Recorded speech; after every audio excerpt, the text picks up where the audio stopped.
Peace, power, and love. What's going on? It's your one and only Consul, Sheshwamo, right here. Team Osiris having another uh, spirited hangout. And, of course, this one is titled Three Kings. We're going to talk about religion and spirituality, or spirituality and religion, however you may see it. And just have an open conversation. We actually put the hangout out publicly.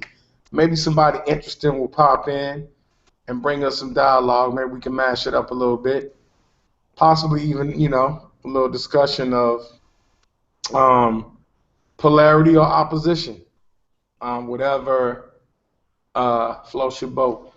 What I will do in fashion of my African ancestors,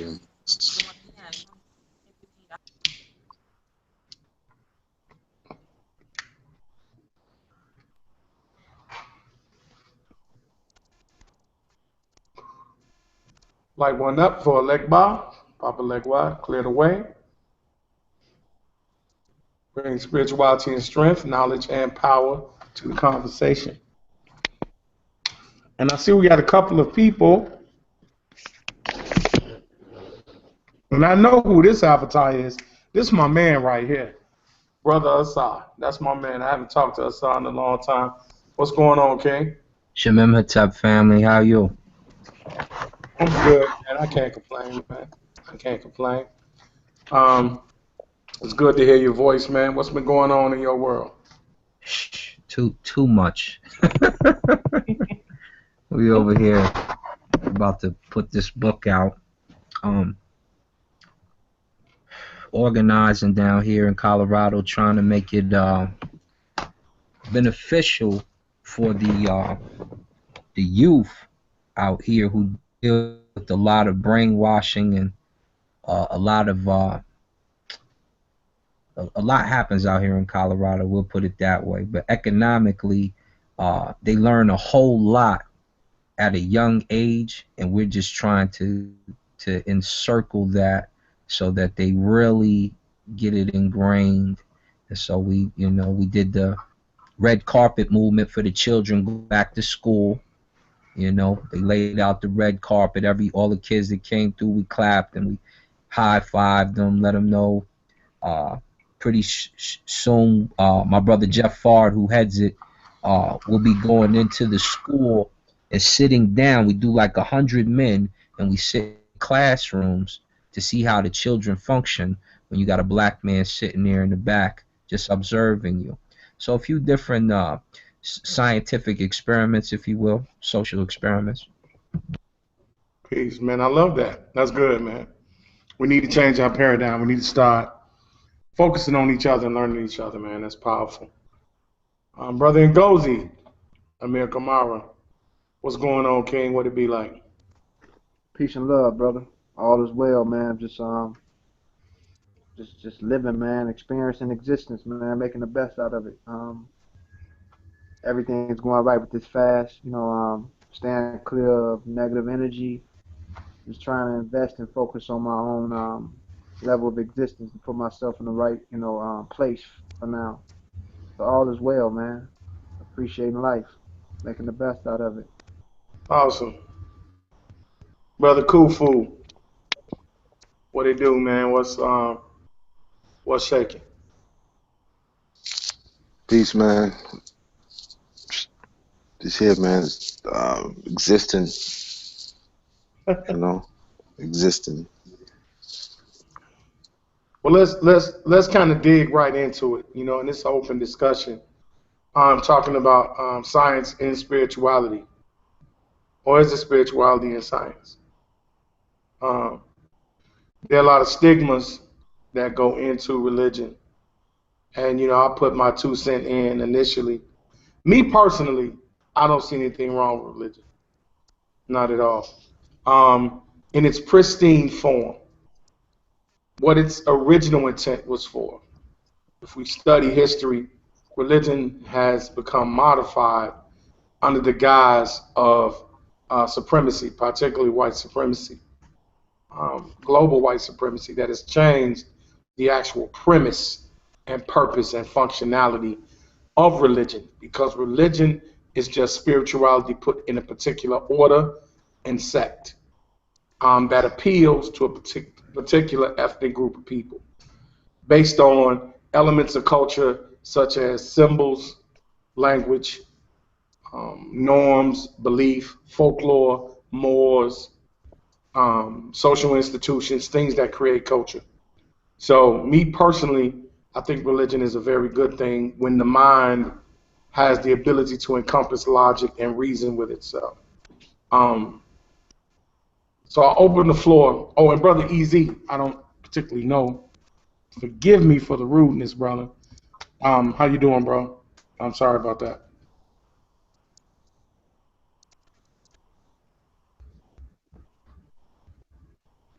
Okay, I think he may remain silent or forever hold his peace. So I open the floor. What I is think science in spirituality? And go. we all know what science is. Spirituality, linguistically speaking, spirit comes from spiritus, means breathe.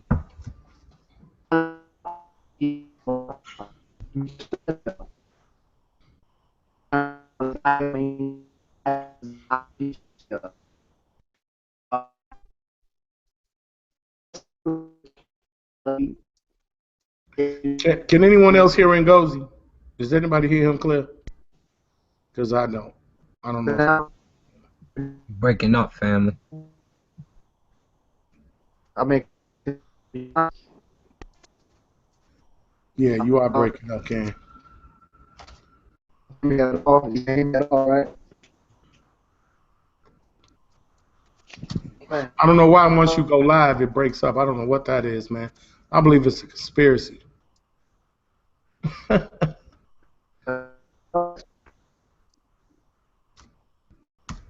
Hello, hello, hello, hello.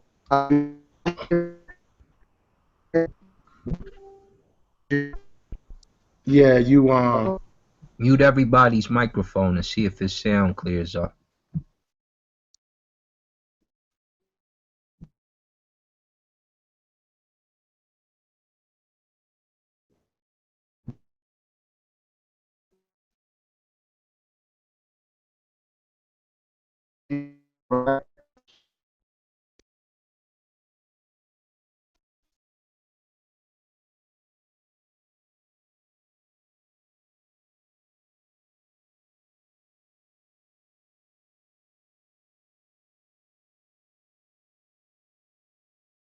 Nah, I can't hear nothing.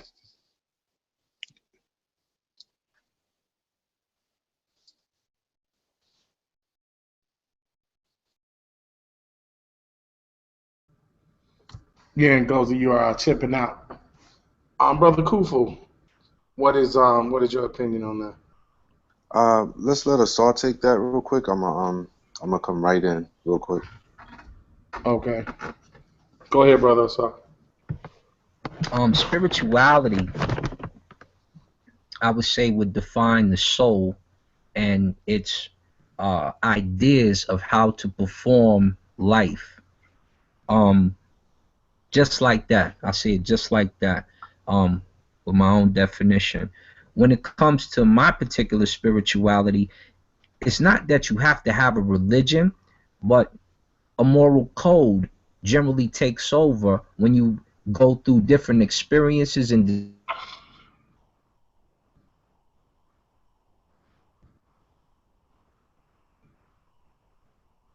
go ahead, King.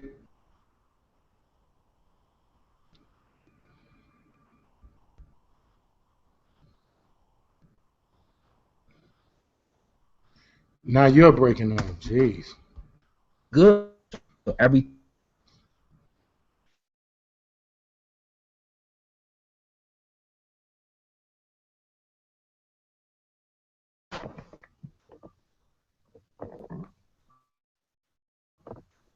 Yo, could I be heard? can you, there you go. Yo, I could be heard. Hello? Yeah, we hear you, man. What I'm trying to say is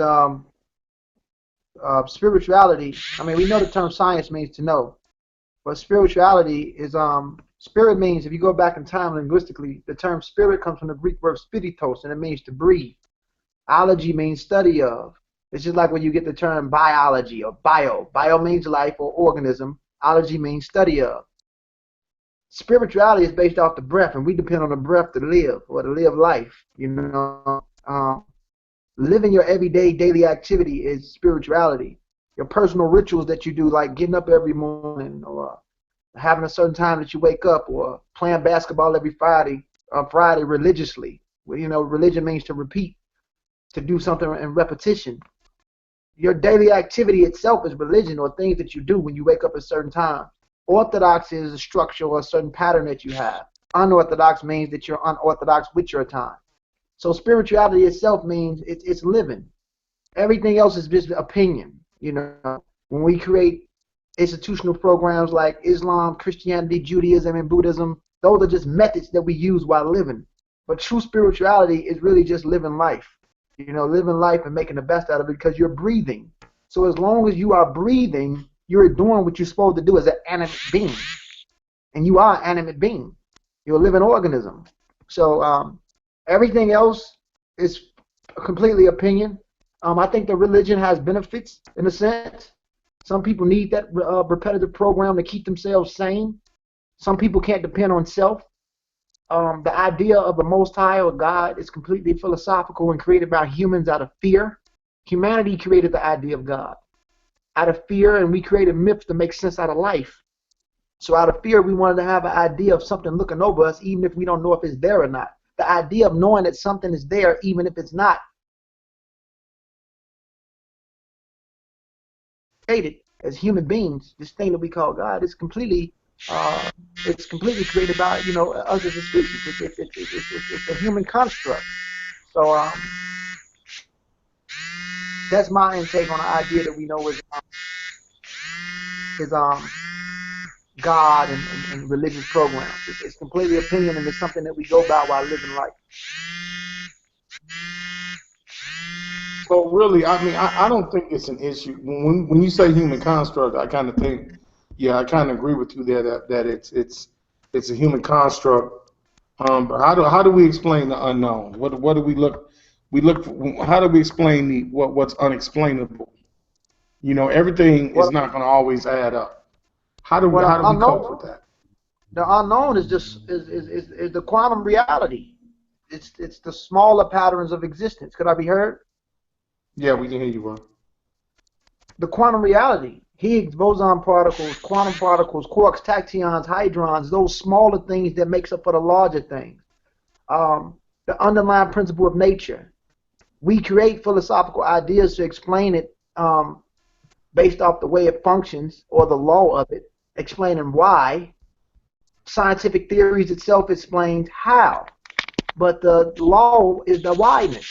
So we try to give it, from a scientific perspective, the whys and the hows, but from a philosophical perspective, we try to talk about its characteristic and quality and put it in anthropomorphic or zoomorphic symbolism. That's the best intake of understanding how this stuff works. You know what I'm saying? It's all based off you. The greatest deity is your own mind. And you even learn about that on Ifa. Your Ori is the oldest deity, or the oldest Orisha. It's your mind. So I think we need to understand the power of self, because the true understanding of this shit is based off strength. And I think a lot of us don't understand the power of strength and intelligence and the healthy decisions that you make while living. Mm-hmm. Mm-hmm. So what about this? Why do you think, or what caused our religion to fall? I mean, or was it ever healthy? I mean, of course, my opinion is I thought it was at some point. Um, was it ever a healthy thing? Good to have you back, Asad. But was it ever a good thing, do you think?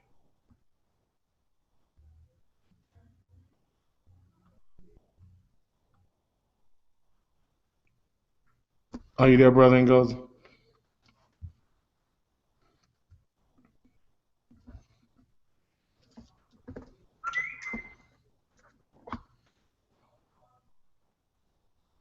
Okay. The floor is open. Though anyone else want to expound on that?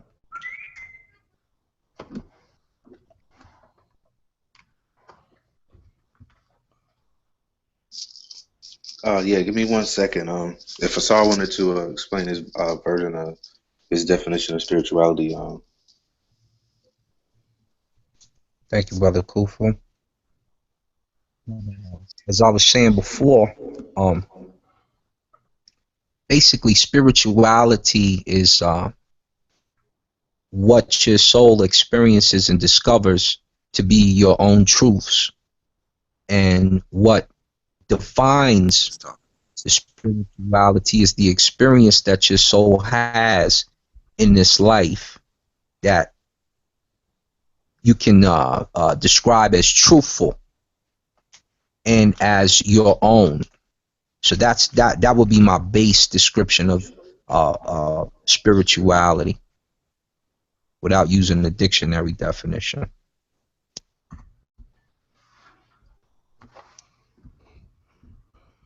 So let me ask this question. It's a question coming out of the live chat room, and this question is from Kimmy King. Has science confirmed the existence of the soul? And if not, is the idea of a soul strictly based on belief?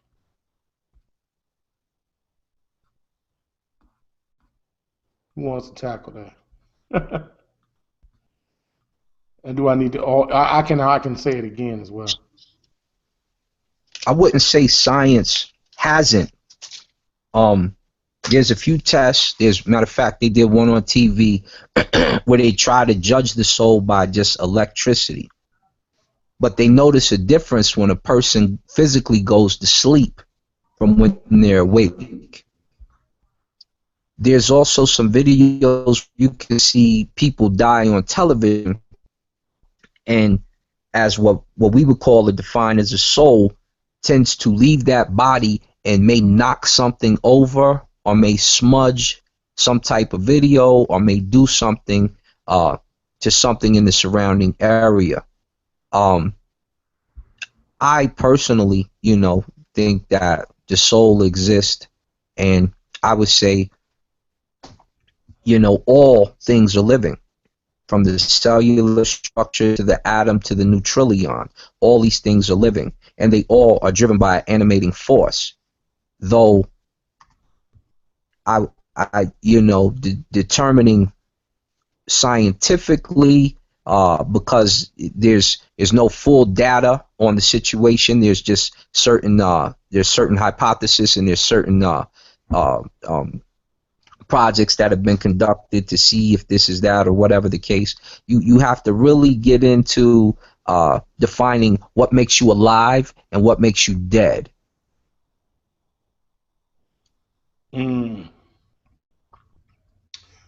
So expound on that when you say what makes you alive and what makes you dead.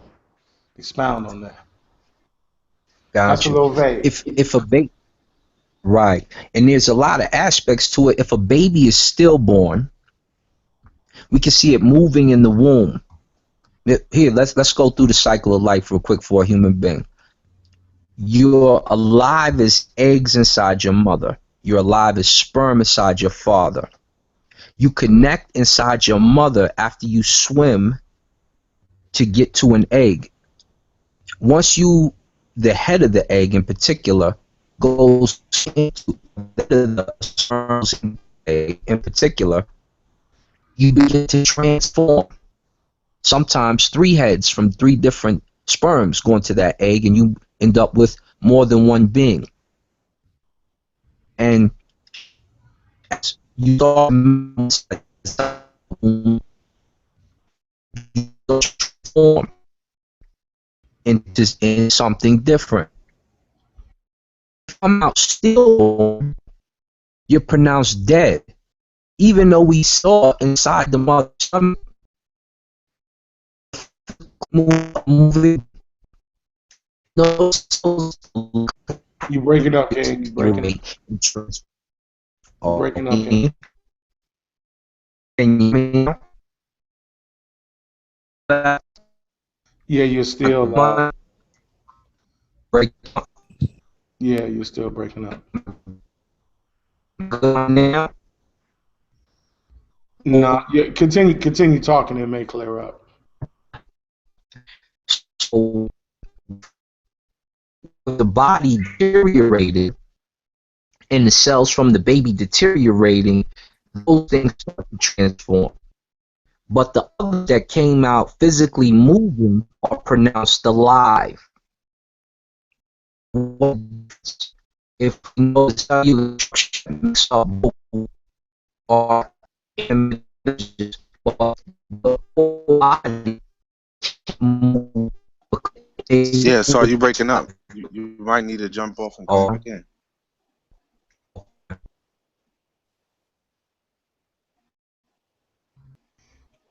Yeah, unfortunately, yeah, we having some. I don't know what that is. I'm gonna present it to the. We got some new people coming in. The topic, and it's gonna vary a bit because it's kind of vague, is spirituality and science, or is there science in spirituality? Which one is it? Or is it a bit of So both? I'd like, I'd You like gonna to go take first, that. Kodev? All right, I'm at the Yeah. Kodev. Warrior state Perry, that. what's up, King? I was going. Yeah, Go peace ahead, to So the King. this panel, is peace to the fellas for coming in. I'm gonna state, and then you brothers can give your interpretation of it. Um, I, to a certain extent, that there is science of what we would call a soul, but it's just basically you interpret it. Um, I know the brother Asar was given a breakdown of the eggs and the mother and the sperm and the father. Now these lead to genetic dispositions, and we know that when the sperm and the egg comes together, you have different alleles and things like that. How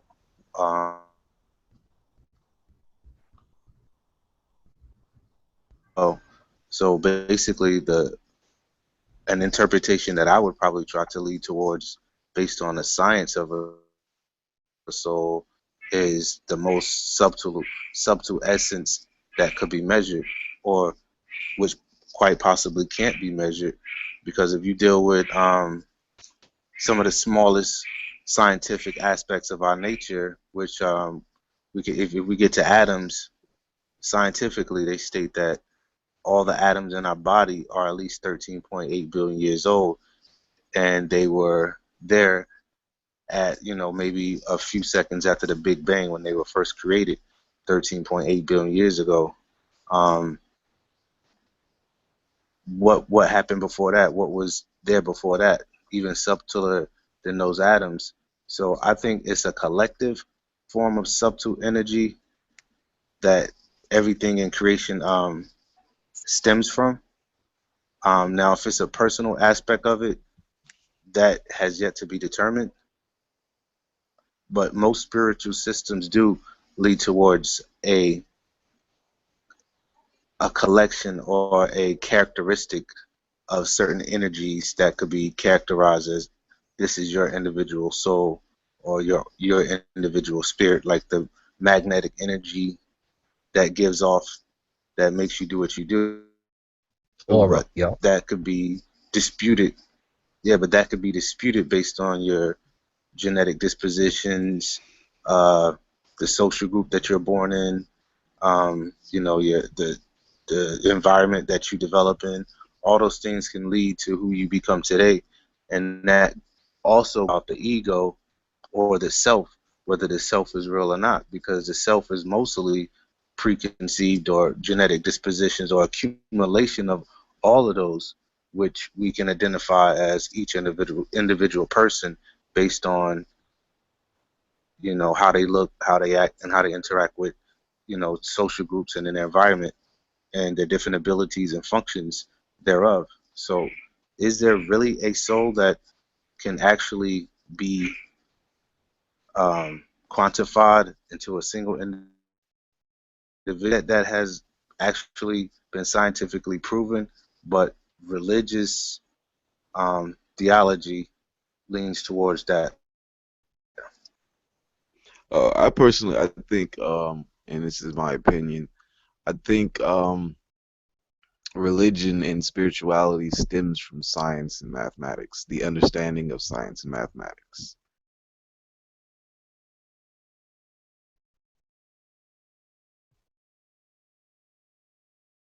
I want to allude on something Brother Kufu had mentioned. He said our atoms are very old, and they are. And there's a phenomenon that you would have called, most people will keep it simple, we'll call it deja vu, or you can have visions of something that's going to happen before it happens.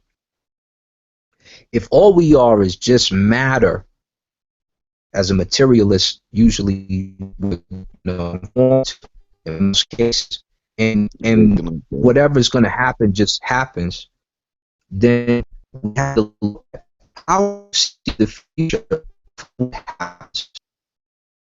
If always just matter, we live so the next thing happens. You breaking up, brother. Definitely. Breaking up bad, my nigga. Man, look.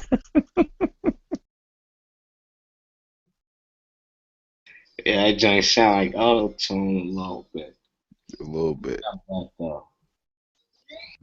Lil Wayne and Yeah, well, that deja vu, or that thing that you're talking about, science has done some research on the brain, and a lot of people who have some of those type of display some of those type of features, some do have different psychological, or they have different neurological issues, or maybe some part of their brain has been affected or been damaged. And also there's like certain other scientists, neurologists that deal with quantum mechanics and quantum physics, because there was one science, how does when I guess he was having a conversation with Michael Jordan, and Michael Jordan was explaining to him that when he got in, when he was playing his best, doing what he does that we all know him for being great for, everything was in slow motion. And I think that Floyd Mayweather had mentioned that before, like when he was in slow motion, that was when he was at his best, like where he was going to knock somebody out. Everything around was in slow motion. So the scientists were saying that we all have multiple states of consciousness at any given moment, because our senses are being accumulated via the colostrum, which is in our brain, which organizes everything. But there can become a point in time when those states are heightened, and you have more conscious moments than normal, which brings you to a heightened state, things of that nature. supernatural, if you will. But the convolutions in the brain shouldn't be damaged if you can see the future. That's a gift. So if we're talking about the future, and we're talking about what just exists on the preface, and what is to happen is going to happen, and you don't know what's going to happen next, you shouldn't be able to see it if you have a dream a week before that moment. So that scientist would have to be critiqued concerning someone having brain damage if they're able to do something better with their mind than the normal person. Wow. Well, I mean that leads into determining what is really time, because sciences are now, they're merging time with space, and they call it space time. And at certain levels of it, their time doesn't exist. Like if we get into theology, Exactly.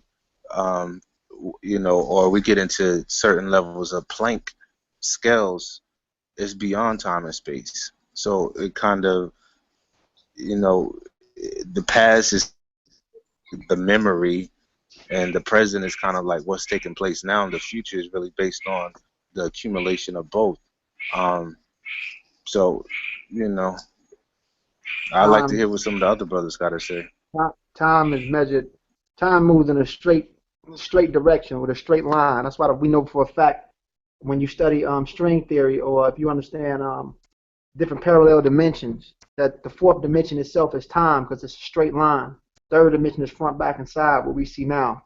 Second dimension is like like how you see cards and you see the king and queen. That's just two-dimensional parallel. Third dimension deals with front, back, and side. Fourth dimension is time. We measure time off photonic imprints, or what light imprints measure. So we measure our photonic cycles. basically imprints. And to a degree, to a photon is not bound by time because it's not bound by mass. So with that being stated, when you look at the core of it all, time really doesn't exist. We're measuring it based off photonic activity. The same way the deeper we look in space, the further back in time we look.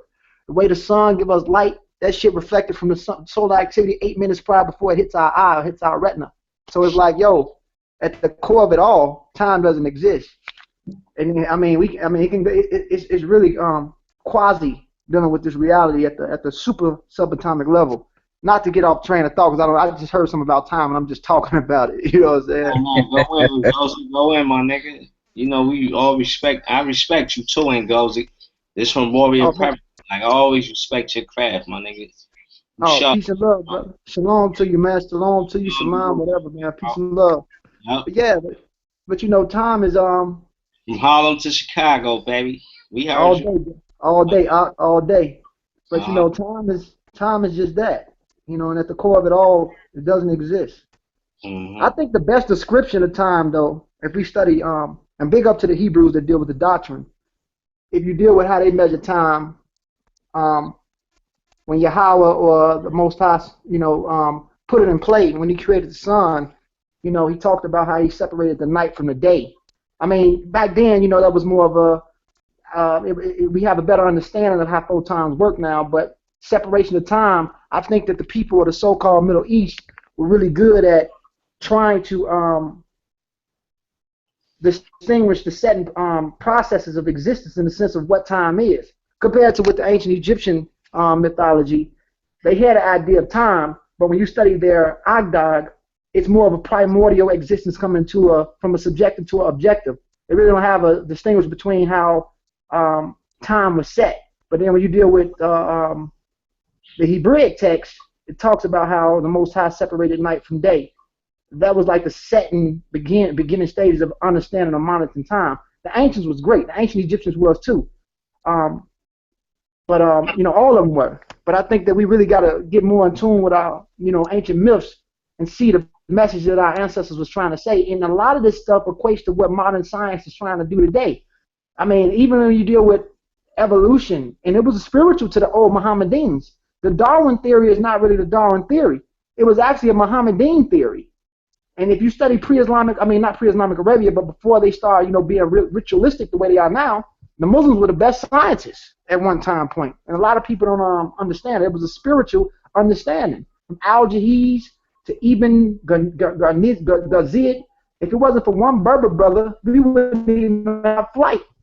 So, I mean, you definitely can put together spirituality and science. But see, the thing is with this European, he separates it all and he gives you a cold, blackened understanding of science where everything has no purpose and it's just that.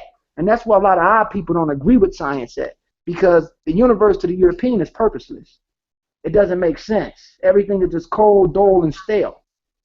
But when we have our mythologies or our stories help us explain why with the how, like we talk about the law. Law is why, and the theory itself is how, giving you the process. But our old folklore tells us why, and it gives us an explanation of why we should feel comfortable or good while living. Compared to him, he has no spiritual understanding based off the geographical location that he comes from. This variation of people are very, in some sense, cold.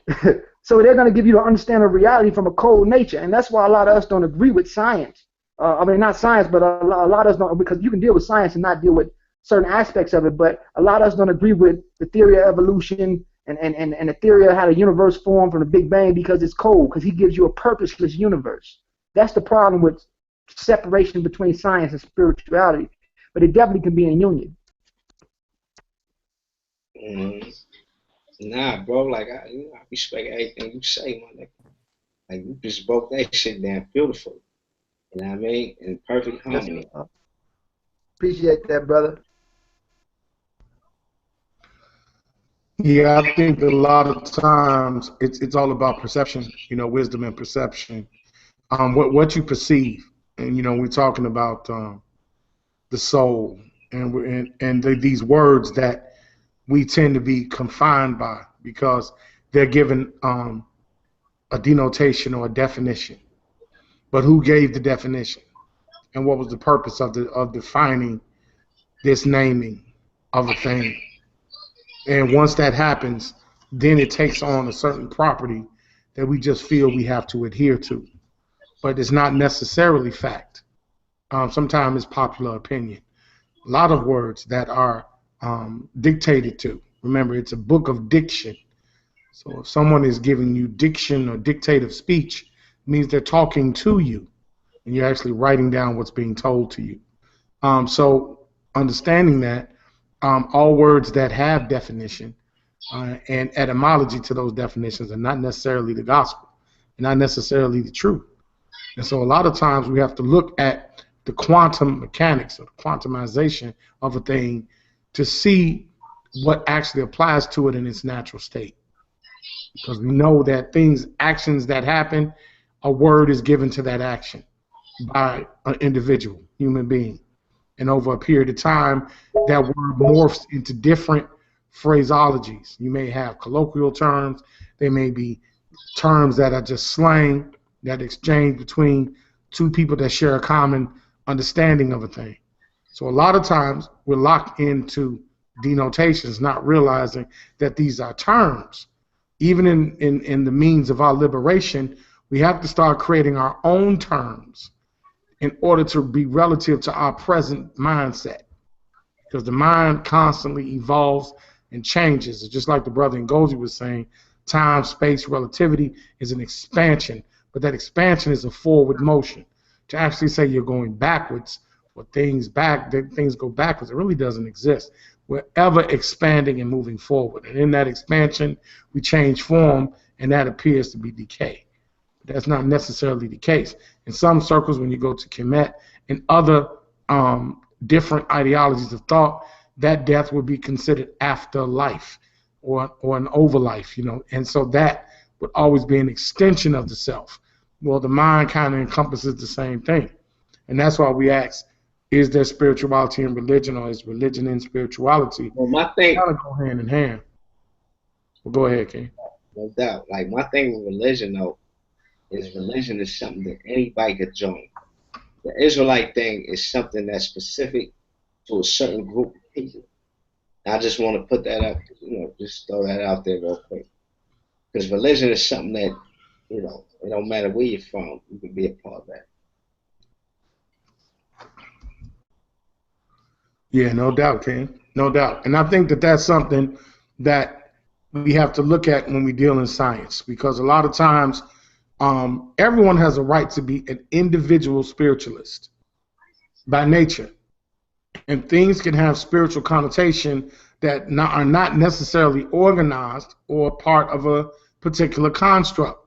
But when you have a certain ethnic group of people, like you stated, then you get an organized form based on heritage, based on nationality, based on your bloodline, what was told to you mouth to ear.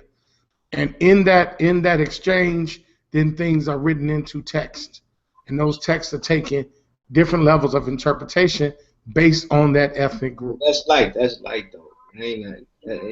light shit. The main thing is that we get you brothers to the level y'all need to be, to where y'all making millions of dollars. That's what it's all about. So all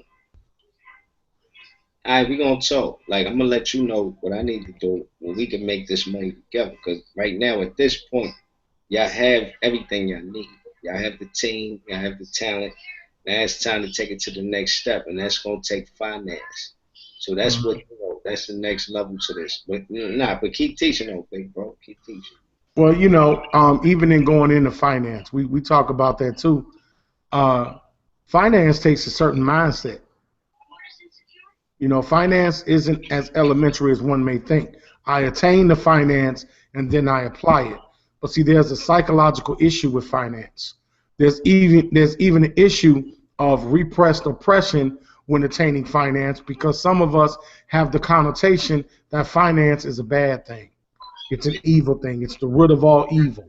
We take that subconsciously and we actually counteract against accumulating finance, because finances take a life of its own and it has a purpose, just like food, water, air. It has a purpose. But if you're not logically sound and have the ability to reason, money can be detrimental to you. No. And it's not always money in the terms of finance, but I will say that it takes a certain level of mental awareness or consciousness to be efficient in finance. Mm-hmm. You know, in my opinion, in my research, I've noticed that. And because of the system of white supremacy, we are psychologically riddled. Non-white people are riddled with neurosis and psychosis. We have a lot of neurotic issues, meaning phobias and anxieties, moments of anxiety. All of us experience it at some shape, form, or fashion because of white supremacy and its perpetual action.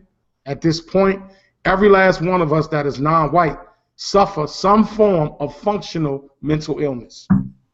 And when we say mental and illness together, it gets frowned upon and it's not openly accepted. But we all have been subject to mental abuse. And it alters our ability to fathom reality or to be able to handle or have coping mechanisms when certain type of strife arises. If we have anything that opposes us, it's hard for us to be able to become problem solvers because we don't see solutions in each other. We don't practice altruism. We don't believe in giving without expecting reciprocity. Just the art of giving will put us in an entirely different level of conscious thought. And we become conscientious in our conscious thought of one another. And so that's what changes the overall paradox of observation and subjugation. What are you subject to? And if you are being subject to something, are you being observant? Are you critical of yourself when being subject to a thing? You know, we take ideologies sometimes and we put these ideologies out there, and sometimes we can't live up to it. You know, so it's interesting how we become our own worst enemy. So when we say a term like science, people tend to forget there are religious, spiritual people that are scientists. We tend to think that it's a separate issue.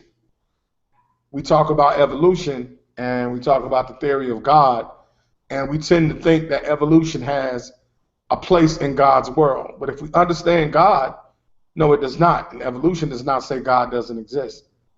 Evolution is a model for science of observational data. But if we talk about God, we know that God is a non-physical entity. If we left it where it was, if we just left it where it was, that's what God would be. Yeah, I would say that God is the starting point of evolution. I mean, if you look at any spiritual or religious text, you know, it's always this one being that exists and nothing else exists, and it is boundless. And from that, everything else comes. And I know in the Kemetic literature they talk about this one that becomes the many, but even in the Bible or the Torah, you know, God is there by itself, and then everything comes into existence from that. And he talks about creating in his image. So everything that comes into being is actually from the essence of this one thing. So these things evolve out of God, and there's different levels to that, because I mean in the religious text you have, you know, you have your angels, some texts you have your gods, and then you have your lesser gods. So you might have the angels, or in the modern three religions you have God, and then you have like angels, and you have like people, and then from there you get prophets and things of that nature. So it's always but even from that you get, you know, from God you get the stars, the moon, the earth, and then you get people, plants, animals. Everything is evolving out of it. So I think the social Darwinism that they use as far as evolution makes people look at it from a biased perspective, or it could be from a true perspective as well, because they did use social Darwinism and that theory of evolution that they first was presented to the world in order to make themselves being looked upon as the superior race, being that they had advanced in technology, the technology that weapons have evolved in a sense beyond any other cultures. They was able to go into any country, anywhere in the world. Like Hernan Cortez, he came to America with like 500 people, and he was able to conquer this whole, the Americas. When they went and took down the Aztecs, it was like 20 some million people over there. It was like 500 of them, and he went and kidnapped, their king, held him for ransom. So um, they did use the lie, Darwinism, in order to convince their people, in order to create this sense of national pride, in order to compete with other European nations to feel better than them. In order to feel better than them, they had to have more colonies, have more territory, and the people that they were colonizing and territories that they were taking, they could treat them in any way because they were looked at as being savages because they didn't have the Bible or they didn't have Christianity, or they were living in mud huts. They just wasn't that advanced.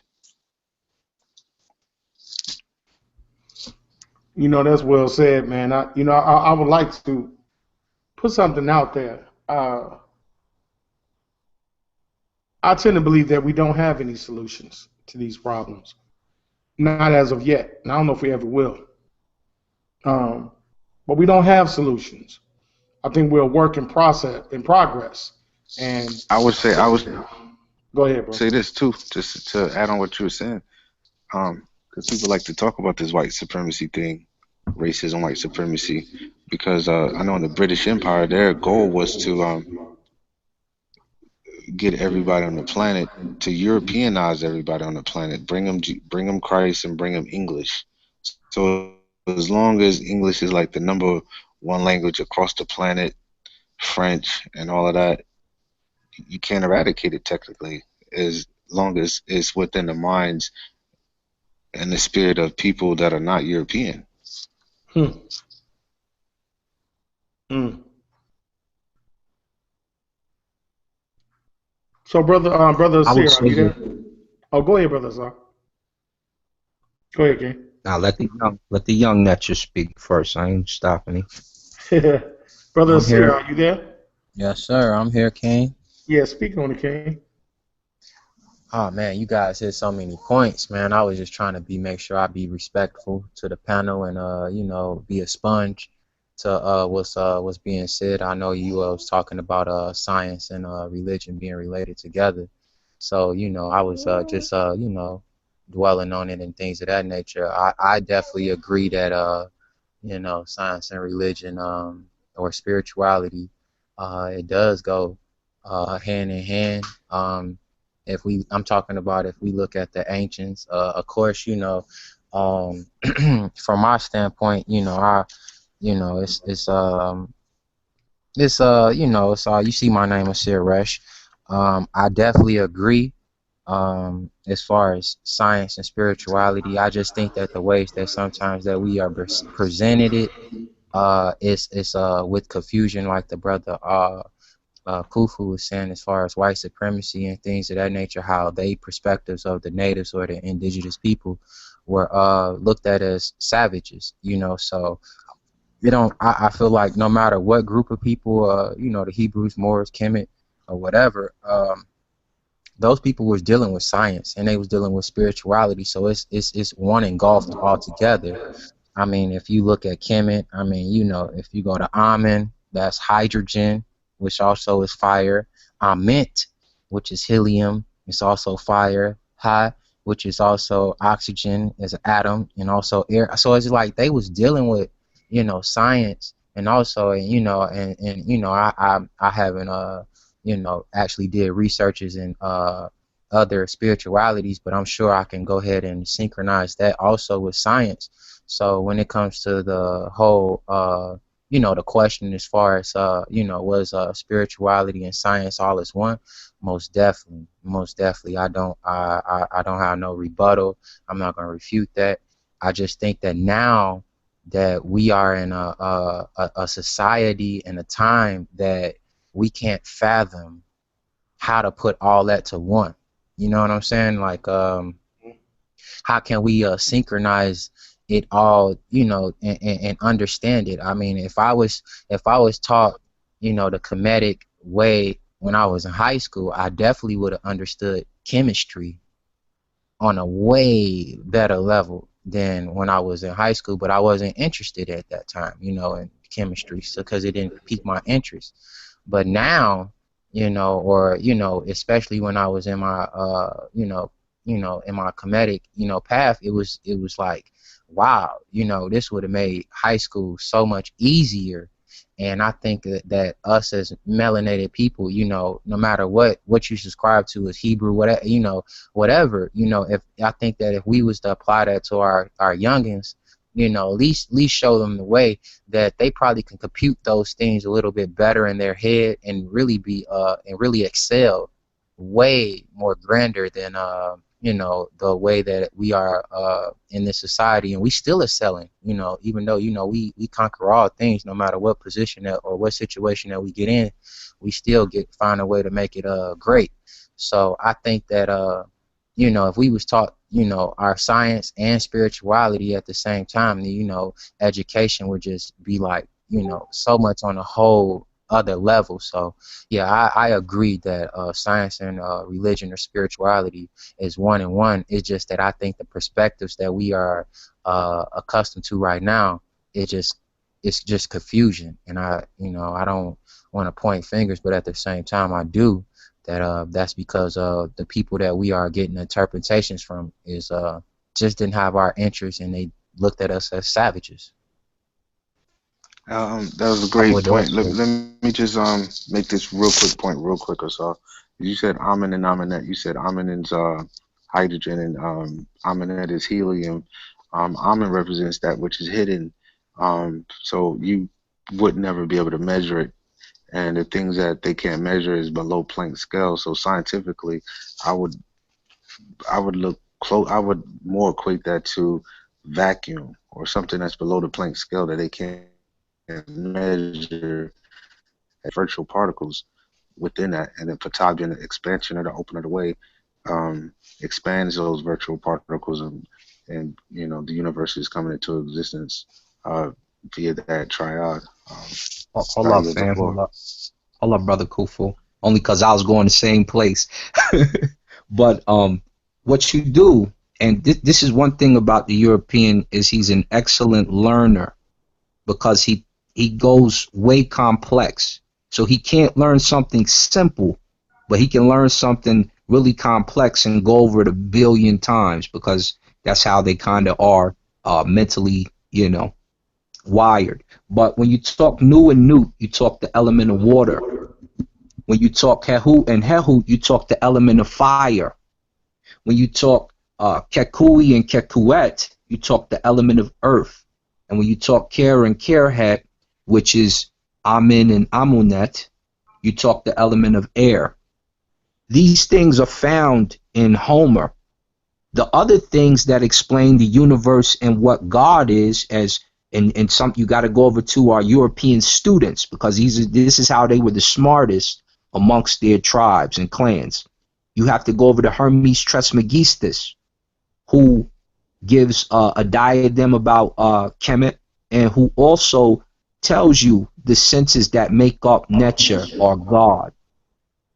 So when he tells you that the five senses, the breathing, the smelling, are God, and he tells you the planets above you and the universe is God, and gives you an explanation about those planets and the effect they have on human beings, then you get the science of psychology. But because most people haven't read that deep or read into Plutarch's Moralia and compared it to Muhammad sallallahu alaihi wasallam's hadiths, you don't really know. So a lot of people don't know chemia or science as is stated in the ancient Ramech tongue or ancient Egyptian tongue. So when you start to study these things, then you can pull them out. You can have a conversation and be comfortable with who you are, your spirituality, and explaining these things in this way. But a lot of people haven't read that text. I don't expect them to, which is why it's still hidden.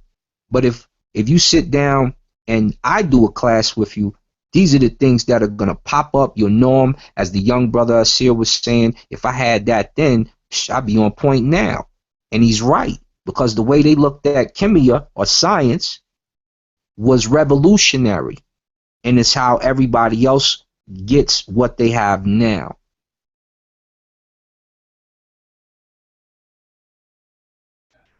Let me ask a question, now that you say that, because you have made a mention of the European counterpart in their learning. What in the study of a lot of our history, the European / Eurasian dug up Kemet, dug up Mali, discovered these things. If we study African culture and we practice remnants of it today in America, we don't exhume the bodies of our loved ones to figure out who and what we are. You know, we tend to deal with information that's passed to us from our elders. The elder is a very high position in an African construct. Although we take data from the Europeans' work, is it a disrespect to African culture? Is it disrespectful that places like Kemet were excavated and exhumed, bodies exhumed, tombs exhumed, and other places like Kemet, because of the European scientists, their quest to learn self? Right. Was it? I would say it is. It is disrespectful from our perspective, but it's not from. I wouldn't say it would be disrespectful from a universal perspective, because they have a papyrus. I think it's with I think Asar might know about the man, a dispute between the man with his ba, and that's what it's called, right, Asar? Man in his car and ba. Yeah, yes, sir. Right. And so I think the Ka and the Ba was telling them, because he was kind of upset that he couldn't afford to get one of those tombs, and they was like, yo, all of this is going to be rubbish one day. It's going to be, it's like it wasn't even important. Don't even worry about that. So live your life to the fullest now. So in that story, and from that, go ahead. Hold up. He wanted to take his life, and his double was like, if you take your life, I'll make sure I leave you in the hereafter and all that. And that's kind of how the conversation goes. That part about the tomb is in there, absolutely. Right. So, but they basically told him, like, yo, don't stress yourself about that, because one day all of that shit is going to be in ruins. So being that it's in ruins and the people weren't able to keep it up I mean, when you keep shit 100, you just got to keep it 100. I mean, if you can't keep shit up and you can't hold it down, then the next person could come do whatever they want to do, because they got the power to do it. So, I mean, we wouldn't have done it, but because we couldn't hold the fort down, that doesn't mean that someone else can't do it. Let me say this to add to what you're saying, Brother Kufu. Because a lot of people always talk about prophecy, and I never pull this out just because it's not. I don't throw knowledge to be boastful when I'm in a debate, even though I could pull this out and say be quiet. If you look at the Laments of Hermes, when he talks about Kemet and how the people, if you want a real prophecy, if you think you read a prophecy before about something that will happen, go read Hermes' Laments about Kemet, or just listen to it on the internet. It's about a 24-minute spew, and he goes in depth about how Kemet was this, you were this, but most of the people who see this would have never believed it, and they won't know who you are and who will be running it later. It's what's happening right now. And this is from our European students. And yes, it's very disrespectful that they dug up those, it's worthy of war, especially with them painting objects now. But I'm also thankful at the fact that I got a chance and a opportunity to look at those things because I'm part of the transatlantic slave trade. If I would have been born in Africa, I wouldn't respect it at all. But because I wasn't physically born in Africa, I'm just a descendant. I'm thankful because there would have been no way for us to know how great we were if they weren't digging those things up now. Well, I pose this question because sometimes it can be an uncomfortable question, and sometimes we need to be made uncomfortable. We need to be put in the position of the unknown in order to really push ourselves to discover self. Because if this be the case, theoretically, what do you think we would be, panel, had some of our artifacts not been dug up, have not been tampered with, and not just regulated to the Nile Valley? The entire, scope of Africa has been, quote unquote, I say, tampered with. Where would we be if we relied on a natural growth? If I'll use those terms loosely, where would we be? I mean, it depends on if you're speaking from an African American perspective, or if you think speaking from a continental African perspective, because even when the Romans came in and then they fell off, and then the Arabs came in, I mean, life was still going on in other parts of Africa. Mm-hmm. Life was still going on, so life does go on. And it will always continue to go on. So I guess life would have repaired itself. Things would have been made whole regardless. Right. I don't think those things made us. We made that shit. So because we made it, we we could do it again somewhere We can else. still do it, right? Right. Mm-hmm. Mm-hmm. So I mean, that's why you see like it wasn't a real push, what I'm saying, to really nationalize the continent, because we had so much diversity, and diversity is what allowed it to last so long.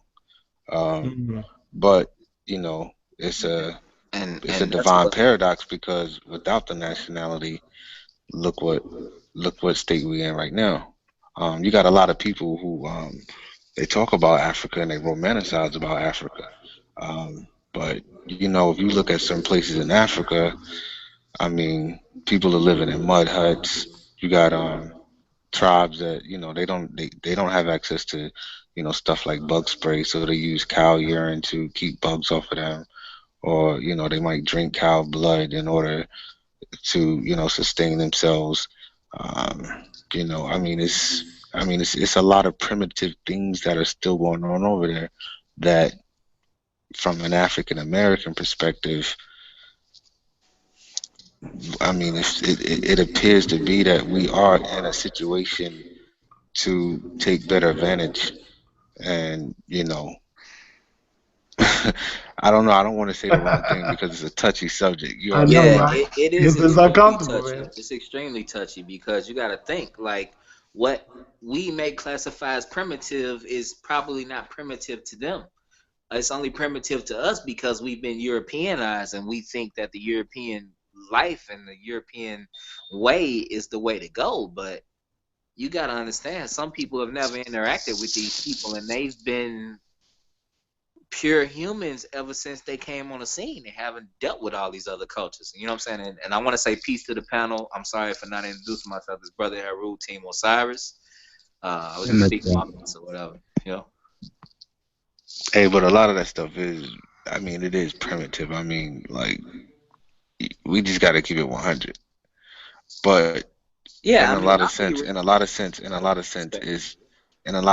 I would say is advanced too, because if you could still survive off just nature without a modern society, modern cities, there's a level of intelligence and beauty within that too as well. It's kind of divine paradox.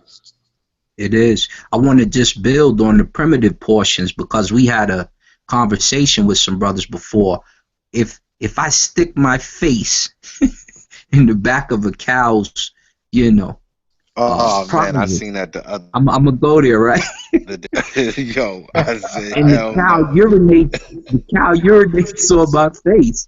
You have to understand that that cow urea is in your eye medicine, and that him doing that will make sure he never has to deal with it in his life. Right. Where we'll go to the doctor, get a checkup, and you go into the people who will basically possibly try to murder you. So when you go to the doctor instead of just going to the cow directly, you don't have a better chance than living than that young boy who would stick it right in there or put the cow's udder right in his mouth. Then the suits put the cow's udder right in their mouth, and it venerates Heru when you do that. Raised off Hey the yo, teeth. but have you ever seen I seen a documentary a few days ago. It's called Mondo, Mondo Magic. I saw it on Amazon Prime. And it was, it's an old documentary, so it shows, it shows a lot of primitive stuff in it. There was a local witch doctor. A guy had a headache. And in order to get rid of this guy's headache, he cut the dude's finger off. Now that's right there, yo. You know what? And I can't even defend that. That's crazy as hell. That's crazy. It's like it ain't no coming back from that one. But we gotta understand the mind that, or we have to learn the mind that these people are living in. And then we also gotta make sure we putting everything in its proper context, because it's not like every person on the continent is, drinking cow urine and letting cows piss on them. This is a specific group of people that are engaging in this activity. It's not like it's the whole entire continent. And I think Right, I agree. where we mess up is we want to, with our European minds, we generalize everything when it's not the case. You know what I'm saying? You have to judge. If you're going to judge someone, you got to judge them individually or by that specific group who engage in those rituals, because everybody doesn't do that.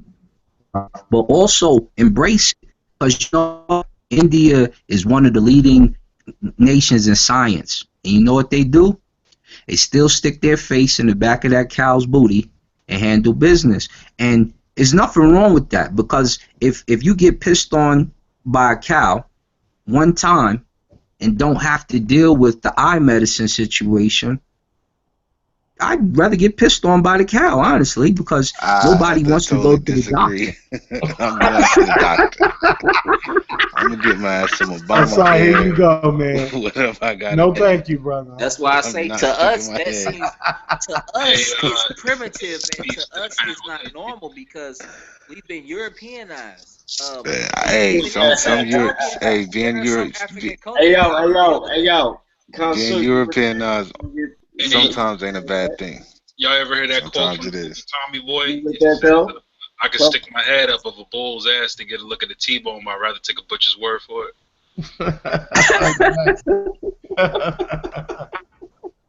And that's part of their comfortability with nature and our lack of comfort. We'll hop up and down if a house spider hop on your leg, you'll go crazy.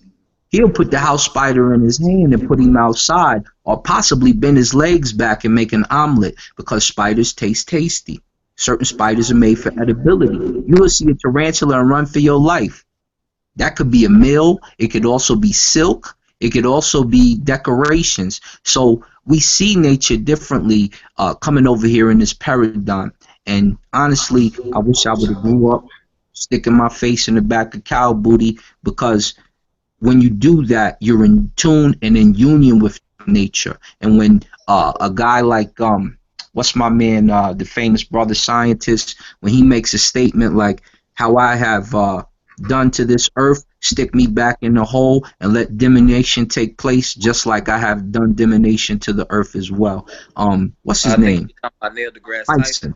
My man, exactly. Well, let me switch gears a second here. Some current issues, because that's a touchy subject. That's that's a very touchy subject. Let me see. Hey, but go ahead. Kansu, one thing we got to take into consideration, if we, most of us on this line, we deal with some type of spiritual system, Mm-hmm. and you got to take into account destiny. We are all where we at because of destiny. Mm-hmm.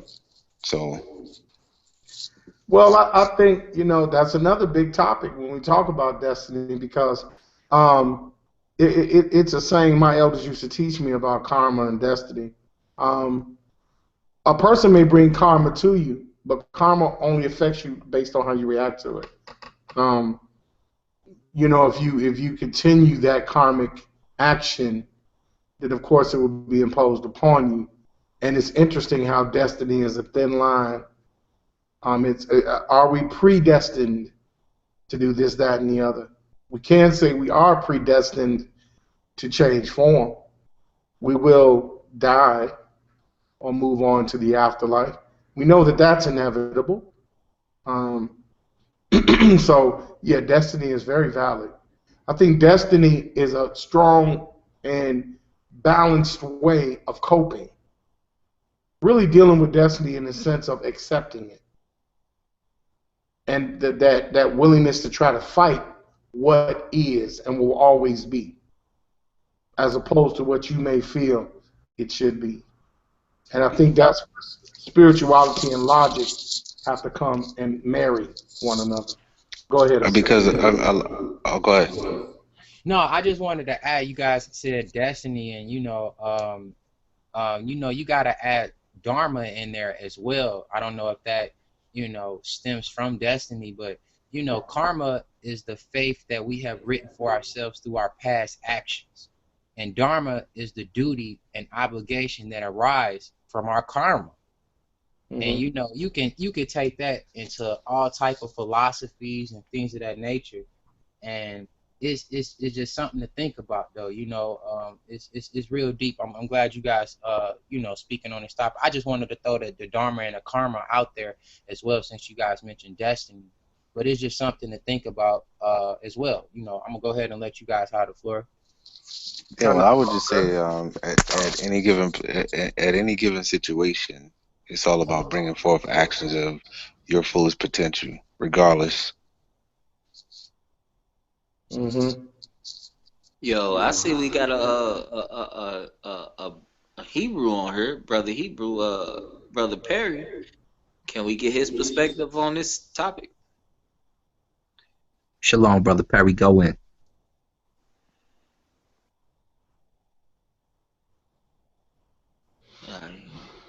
I'm sure he'll chime in. Yeah, full potential is another thing. Hold on, my fault. Go ahead. Go ahead. What happened? What topic? Dealing with karma and dharma and destiny. Oh, karma and justice and all that type of shit? Yes, sir. I mean, look, man. Clear as day. Us as Negroes here in America, Latinos, Native American Indians, we curse in a whole nother type of way. They're, like, shit we going through, my nigga, is biblical. So it's like the only solution I got for niggas like that that's going through some shit that's biblical is keep the laws that's biblical. Meaning practice not fucking your man, girl, committing adultery, lying, stealing. Understand that you special, you different from everybody else on this earth. And the Most High really do fuck you and respect the life. That's all I can really say. Well, let me add on.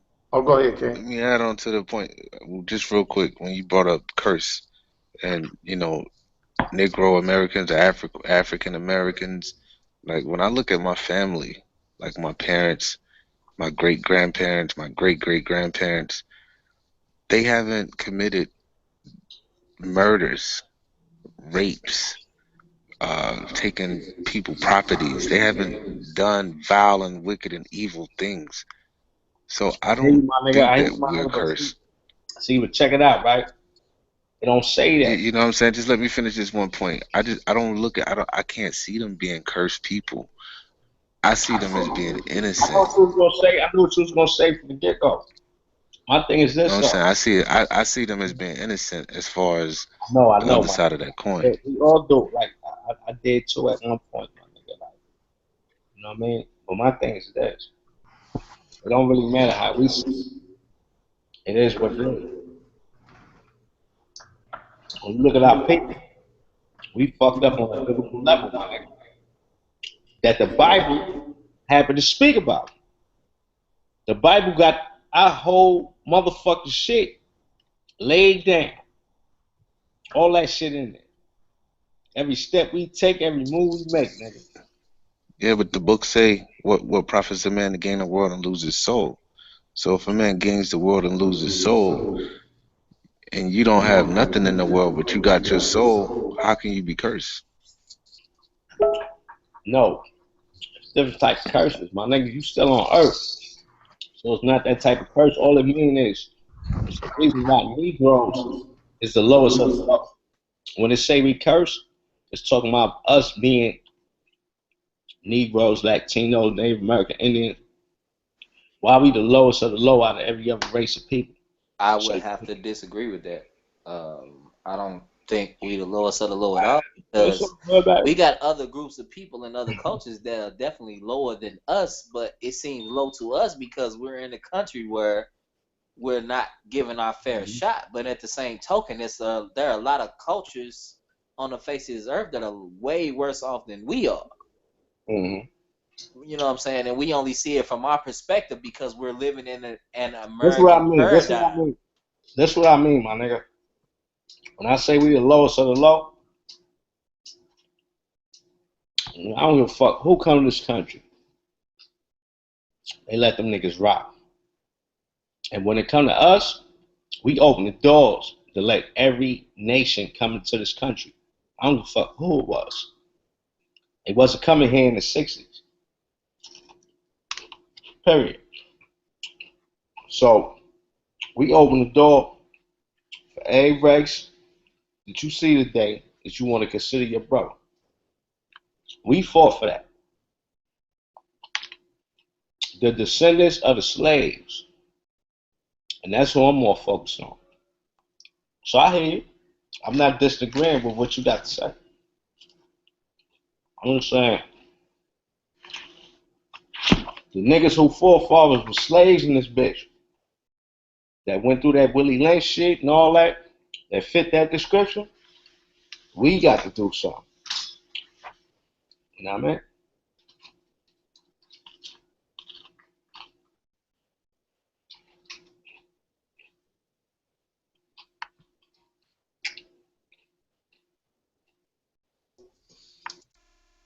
So as a and the Sarash, as a asking, what is a way to counteract the situations? Do we use the system to our advantage? Kind of a spook the sat by the door type of situation, and make sure we take care of things up under our household so our children I mean, advance. you ask a nigga like me about some shit like that, I'll tell you, when you think like that, you're going a little too far ahead of yourself. The Okay. bottom line is, we got to know who the fuck we are first and respect it. If you can't get 2 million niggas to say they one thing,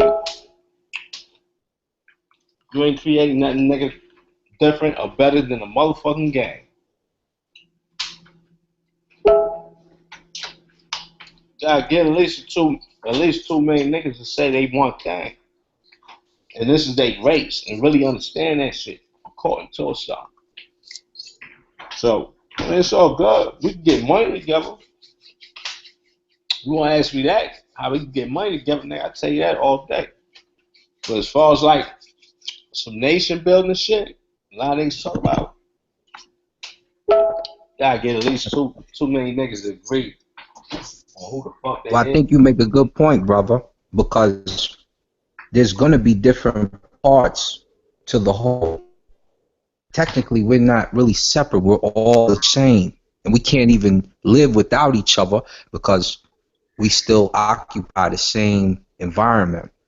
But different parts to the whole will build that nation. That's what will make the nation, and that's what will make you, whoever, those different parts that need to be operated as, whether it's economics, whether it's soldiering, whether it's farming, whether it's scientific. And we have to respect each individuality of the limb of Ra that you are.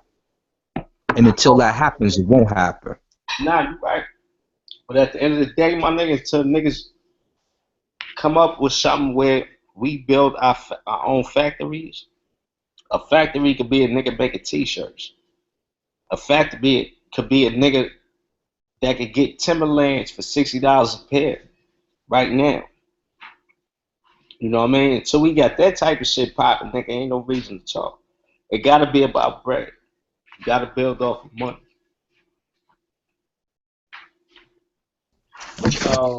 Constantly there? Yeah, I'm here. Did you have any other points that you wanted to talk on? Well, yeah, what I wanted to put out there was, is the solution really that simple? Because, again, do we accept the fact of where we are today? Who we are today? Can we accept our faults and move forward? Can we truly agree to disagree? Let me give you an example, present day working model. Rosa Parks, right? And I saw D.L. Hughley.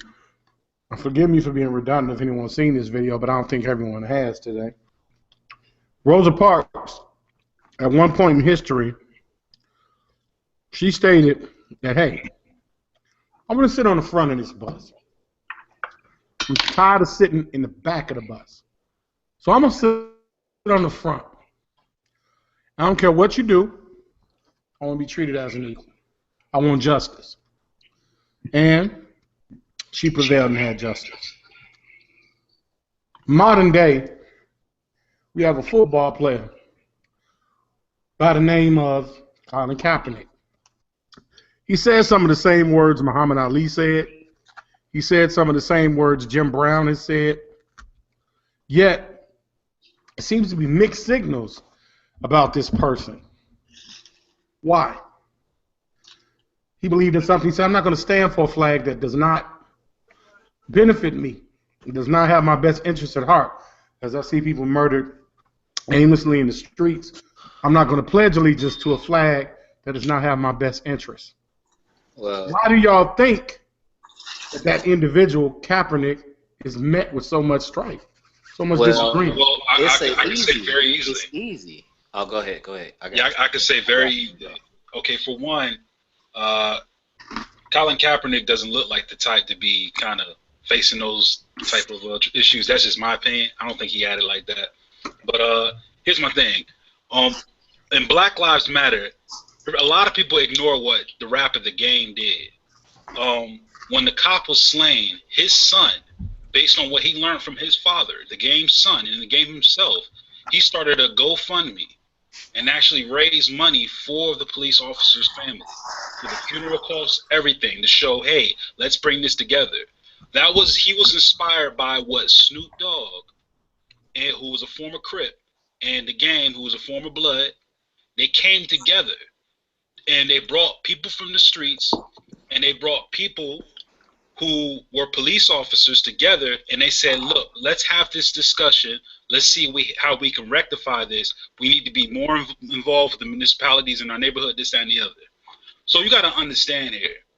You got Snoop coming from California. You know, he grew up in the hood. He was banging growing up. You know what I'm saying? He knows what it's like, everything. Had a hatred for the police, I'm sure, and this, that, and the other. The Game, same thing, his background, right? For these two experienced young men, or black men, right, to have their successful careers from where they came from and to mature and to say, you know what, let's make this right, let's do this. Then you have Kaepernick, a young, not a so-so quarterback, Not really all that. You know, never really had an issue with the police or anything like that. He looked like just a poser to me. That's what he seemed like to me. And be like, well, I'm not going to stand for a country that does this and sits down. And he did nothing. So I actually had this discussion at work with a couple of brothers. We'd be like, you know what? That's disrespectful. The dude has not been affected in any way by the police like that we know of. But he has no right to sit down on a bench against a country that he's playing for the National Football League. That's just crazy. Well, from my perspective, I can agree to a couple points in that, but I'll take it another way. The reason he's getting so much strife is because, I mean, let's be honest, we got to be real about this. He's getting so much strife because he's actually standing up for so-called African Americans. And we've seen throughout the years since we've been in this country what happens when you stand up for African Americans. You get ostracized, you get criticized, you get talked about, you know, it gets swept under the rug. You know, we like to think that we live in a post-racial society, or we live in a society where race doesn't matter because we keep sweeping it under the rug. We keep acting like it's not there, but sooner or later you got to pick that rug up and you got to start sweeping under it, you know, and that's the problem. We keep acting like the problem is not there. Right, So but we have a situation where when people start to speak out against the problem, and Americans, as indoctrinated as we are, some of us want to speak out against it, and we're seen as like, oh wow, he's speaking out against this, that, and the other, but that's not the right thing to do. He can't do that. That's not right. And you have people jumping on him and jumping on everybody else that supports him, and that's the problem that we're having.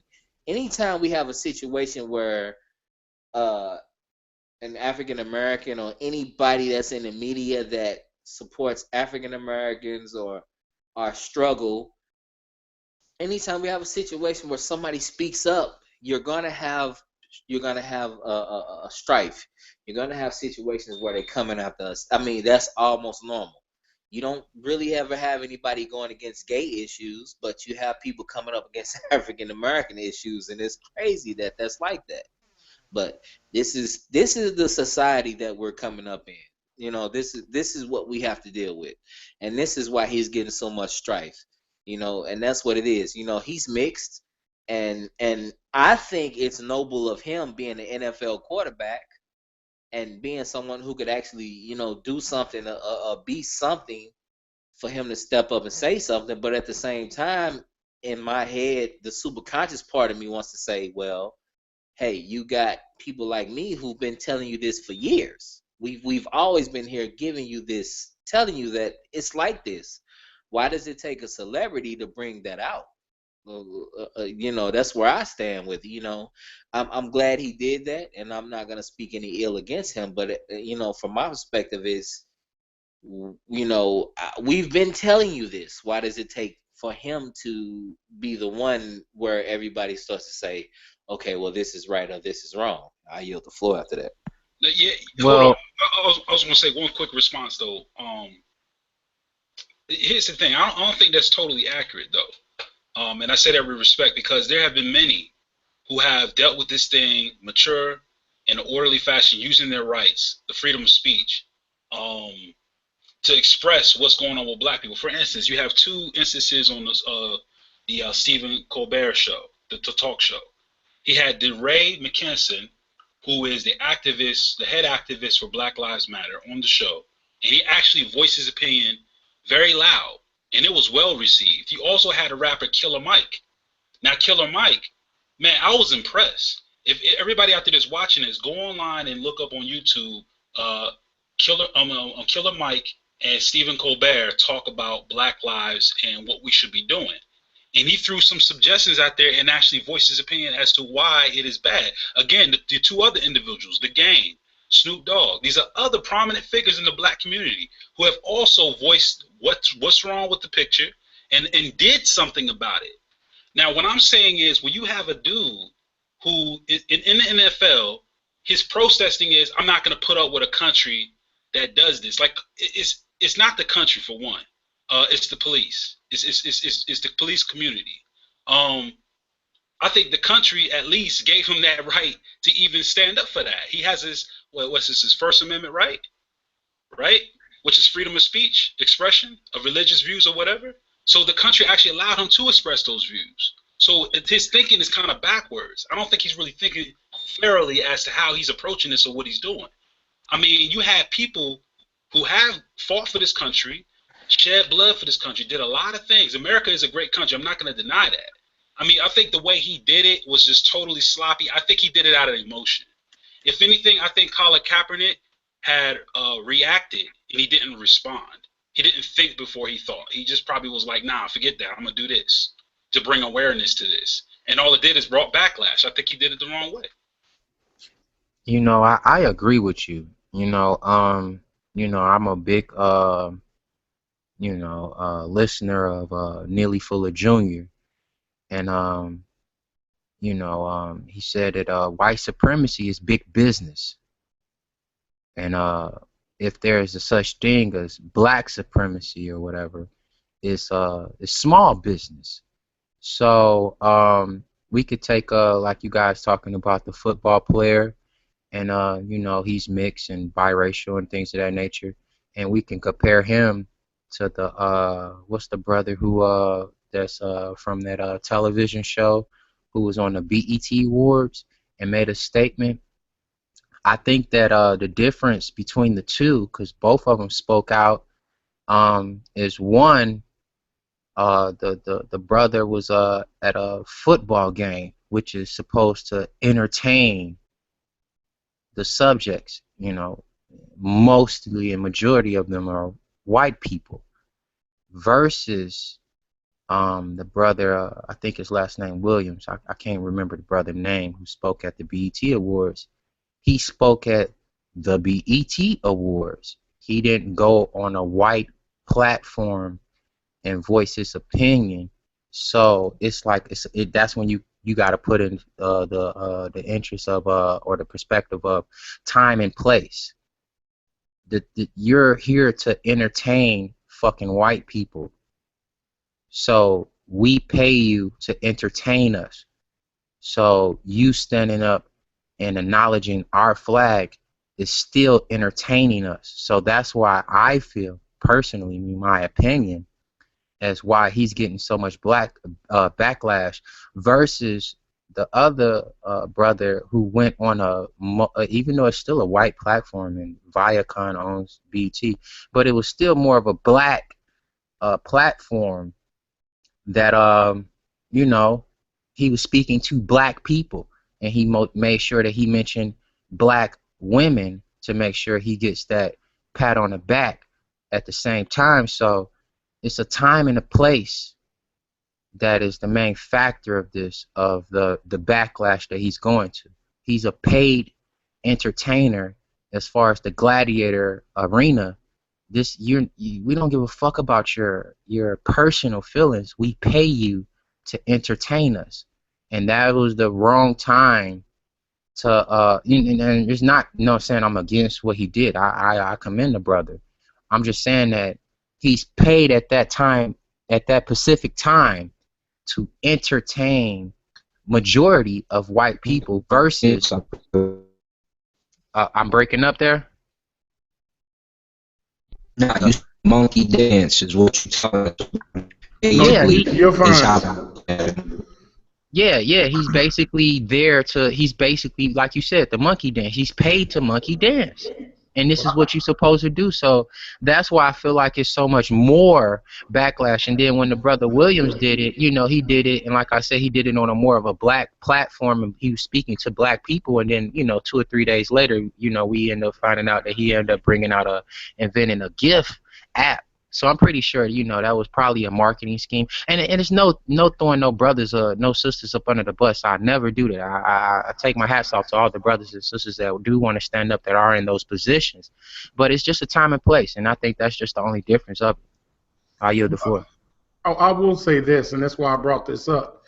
And Brother Sai, you can definitely chime in. But, Colin Kaepernick plays for the NFL. I remember Jim Brown walked out of a live football game because he said one of the football players called him a nigga, and he walked out. I remember when Muhammad Ali did on live TV after talking to Howard Cosell, who was a good friend of his. He said, Howard, I can't do this. I'm not going to box under Cassius Clay anymore. My name is Muhammad Ali. And as a matter of fact, I'm not going to fight this government's war. And he did it on live TV, ABC Worldwide Sports, at the most inopportune time. Did these people do these things? And they did it in the spirit of Rosa Parks. And I think that because we have been so desensitized to the struggle because of the overstimuli of reality TV, everything we see now even Facebook goes live at a push of a button, that we tend to forget that this struggle goes deep and it's universal. And it's funny, if we apply logic to this, as I open the panel back up, if we apply logic to this, wouldn't I want the most popular person to speak on my behalf, even if they may not have had a strifeful life? But because they have empathy and sympathy for the human existence, they are speaking on behalf of humanity. Would that be beneficial? Would it be beneficial if Barack would have said just one time, black people, we are being murdered. We need to stop, blah, blah, blah, blah, blah. Right. So, are we actually looking at this from the big picture? You know, and I open the floor, though. Go ahead, brother. Let me say this.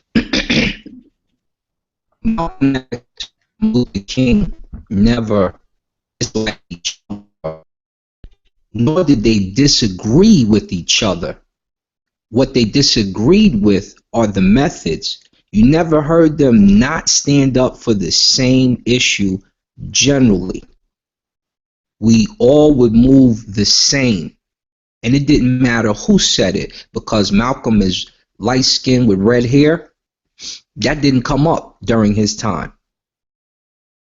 Because Martin Luther King was darker skinned, that didn't come up during his time when it was time to speak out against certain issues.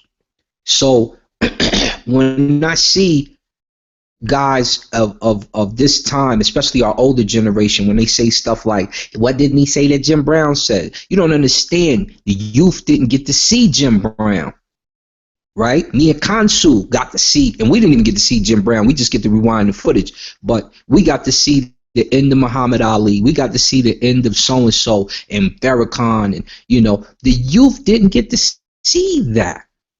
So when the youth come and do it, and the youth get behind the guy, the elders have to walk with the youth.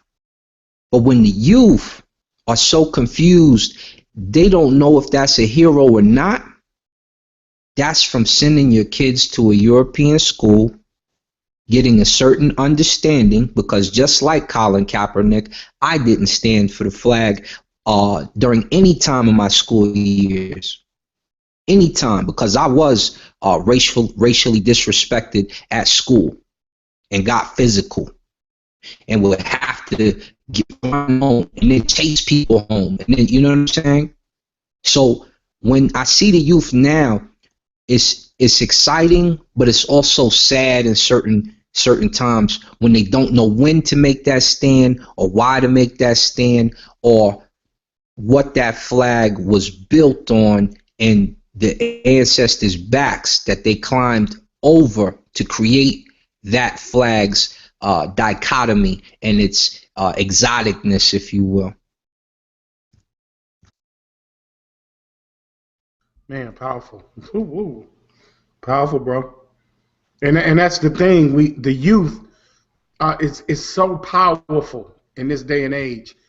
However, you got to maintain that link and thread to your elder. I've seen so many youth that rise up against their elders, that are quick to correct an elder instead of have empathy for the elder, to be quick to correct an elder, instead of embellish the elder with new information out of respect for the elder. We've taken our African centeredness into a new paradox without bringing vital information so that you can add to the new paradigm as young leaders. And this is why I put this working model out there, because I wanted the panel to expound on the thin line. I've heard them talk about Jesse Williams, and Asar touched on something very deep. Malcolm X was mixed. From a phenotypical aspect, if he would have been here modern day, people might have questioned his blackness. Because everyone is so intelligent and information is so easy to ascertain, that we're so smart and we have no spirituality in our intelligence. Everything is linear. It must be 1, 2, 3. 2 plus 2 must equal 4. Nobody looks in between the 1 and the 2 anymore. And this is what creates the African paradigm, because we had an inner spirituality that connected us. So I pose this to the panel: the effects of colorism upon science and spirituality. How detrimental is colorism in our paradigm?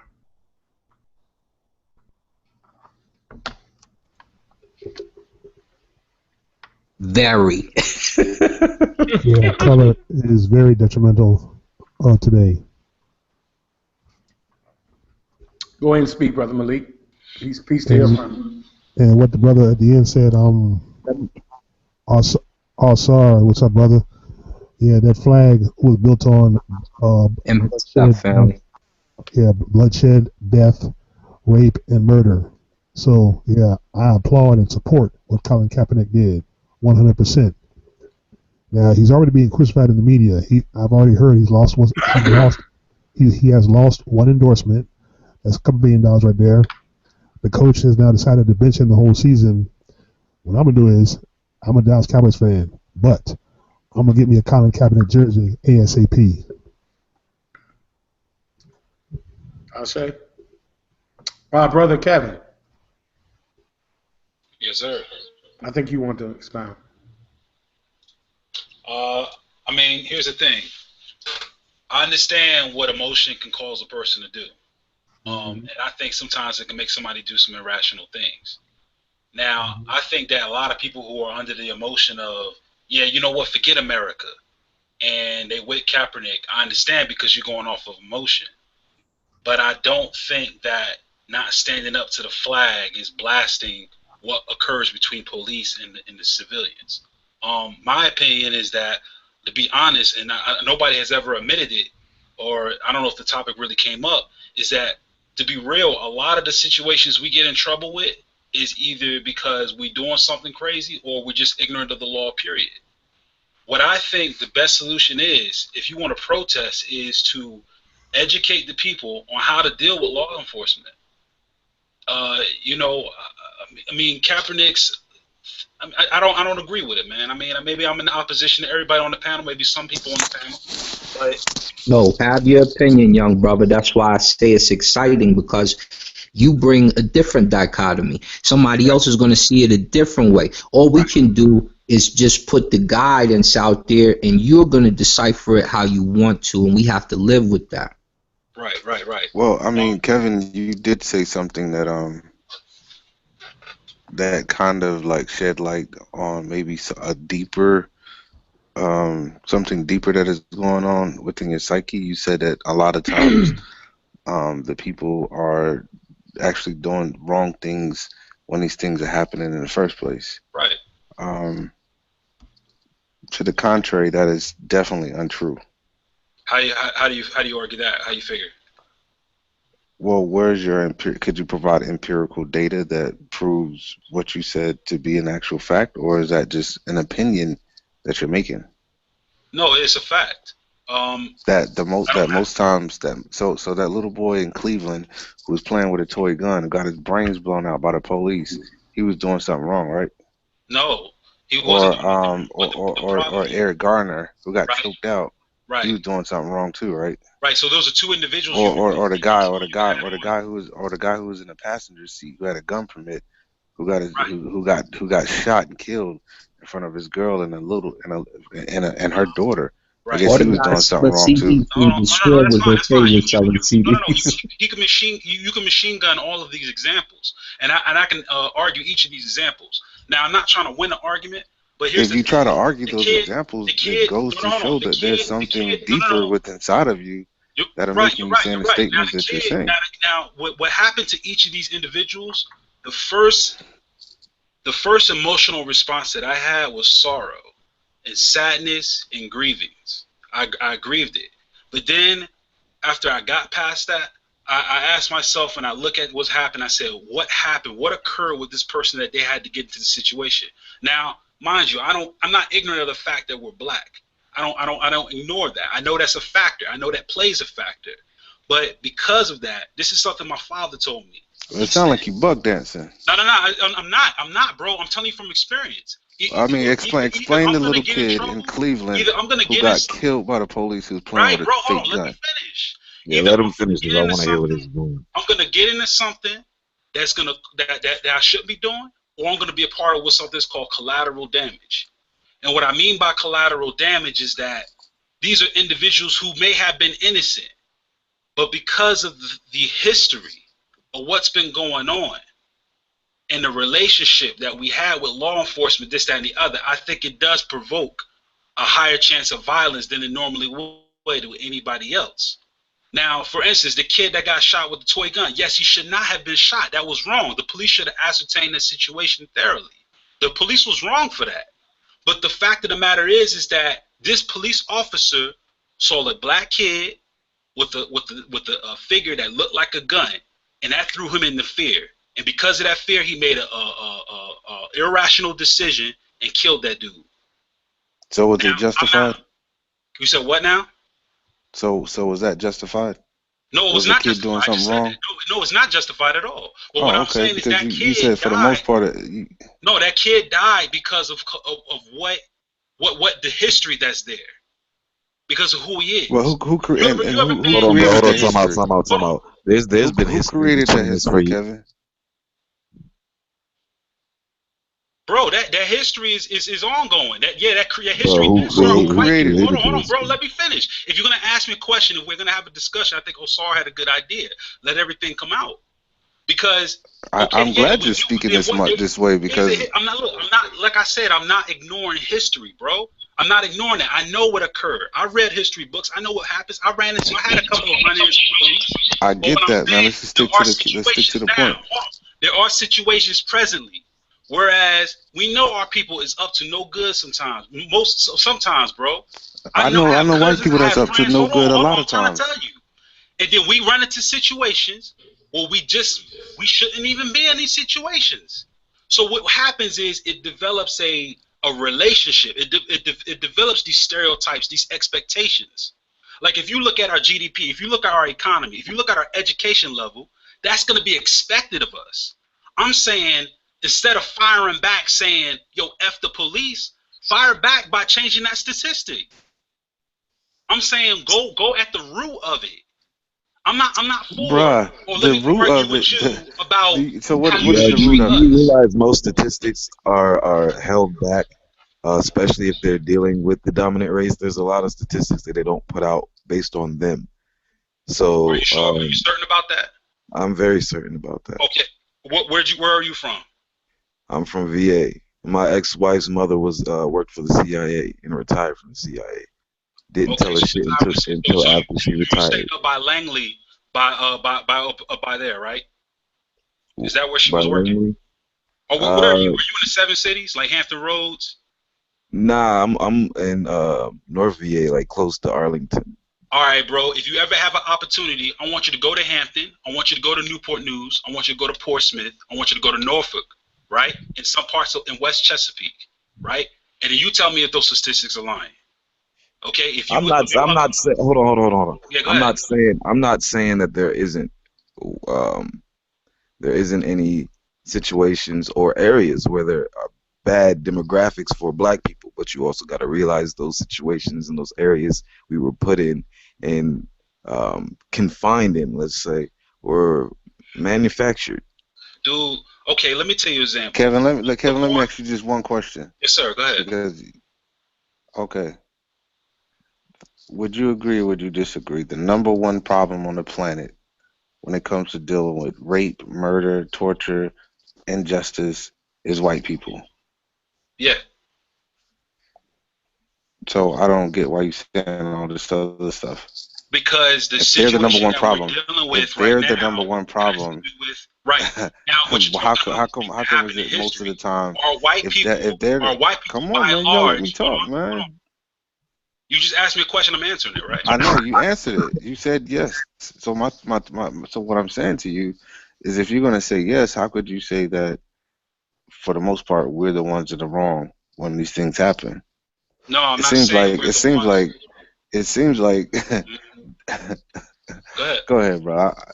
You No, I said mean, were enough. you done with your point, or did you want me to answer that? Because Go ahead. first of all, I didn't say that we were wrong or we were doing wrong. I'm saying what the Wow. Hold on, historical. wait. I said the historical relationship we have has been. No, you said for the most part when Bro, those you gotta let me situations go finish. down, You have to let me we was probably doing something wrong anyway. That's what you Hey, Right. said. The one drop. It's cool, okay, man. let It's me give you an live, so it's example. Hold recorded. on, We let me can give you go an back example. and see what Let he me give you an said. example. The dude that got shot in front of the store. What was the police call? Man, we're not talking about that dude. Okay. We're talking about that little baby, that little young man who got with a toy gun Right, I'm saying who they got are killed. collateral. Right, bro, I'm not saying that they are part of that. I'm saying that they are collateral because of the messed up relationship in the view that we have in this country and as a people. It's gonna cause problems even for the innocent. I don't understand why you Really, don't. because from So, what I bro, what I'm understand, saying is, what I'm saying is this: if I live down You the know you street, fucked up, right? no, hold on, no, I You didn't, because I can give you a you real world said you example. I dropped can the give you a beer real world at example. I'm in 11:15, Trenton, New Jersey, but you right? just said you I'm dropped the coming beer back at from my boy Ray 12:15. house. No, I'm gonna give you an You example. know you I'm fucked in up, Trenton. right? I'm coming back from my boy's Ray house. Now, me and Ray, we're very good. You know what I'm saying? We go to school. We do what we're supposed to Hey, do. yo, Consul, We have man, a go. good I name mean, in the street. we could Hold on, we change the have a good subject name. now, man. You already done. Everybody know in the street that Dee and Ray, they're good kids. They go to school. They're smart. This, that, and the other, right? We always attend the after-school program. We do martial arts, all of that, right? We're Hey, pretty good Consul, in you our there? community, right? I'm giving you an example, bro. So Man, Yes, let's say a dude. you've already said enough, man. Hold on. Let's say a dude. We're gonna move to another Hold on. topic. Let's take this quote unquote cousin, right? That everybody know. I mean, That's a relative we of got my you, friend, man. bro. We totally there with you. I'm giving you an example of collateral damage. I get it. Okay. He It's steals all a car, collateral damage. crashes the car, We right? fucked up. We doing How? wrong shit. We Now deserve here's it. the thing. Guess who the police We're gonna harassed? move on, Bro, let the point finish. man. Guess who was harassed for the stealing of the I car understand you, and man. the I woman mean, that was robbed? you bug dancing. No, I'm not I bug got dancing. one. I got Bro, one question listen. for you before you finish your Listen, example, man. everybody knows this. I don't know why everybody acted ignorant. So you said it's collateral. Hold on, you said it's collateral damage based on the relationship that we have with police.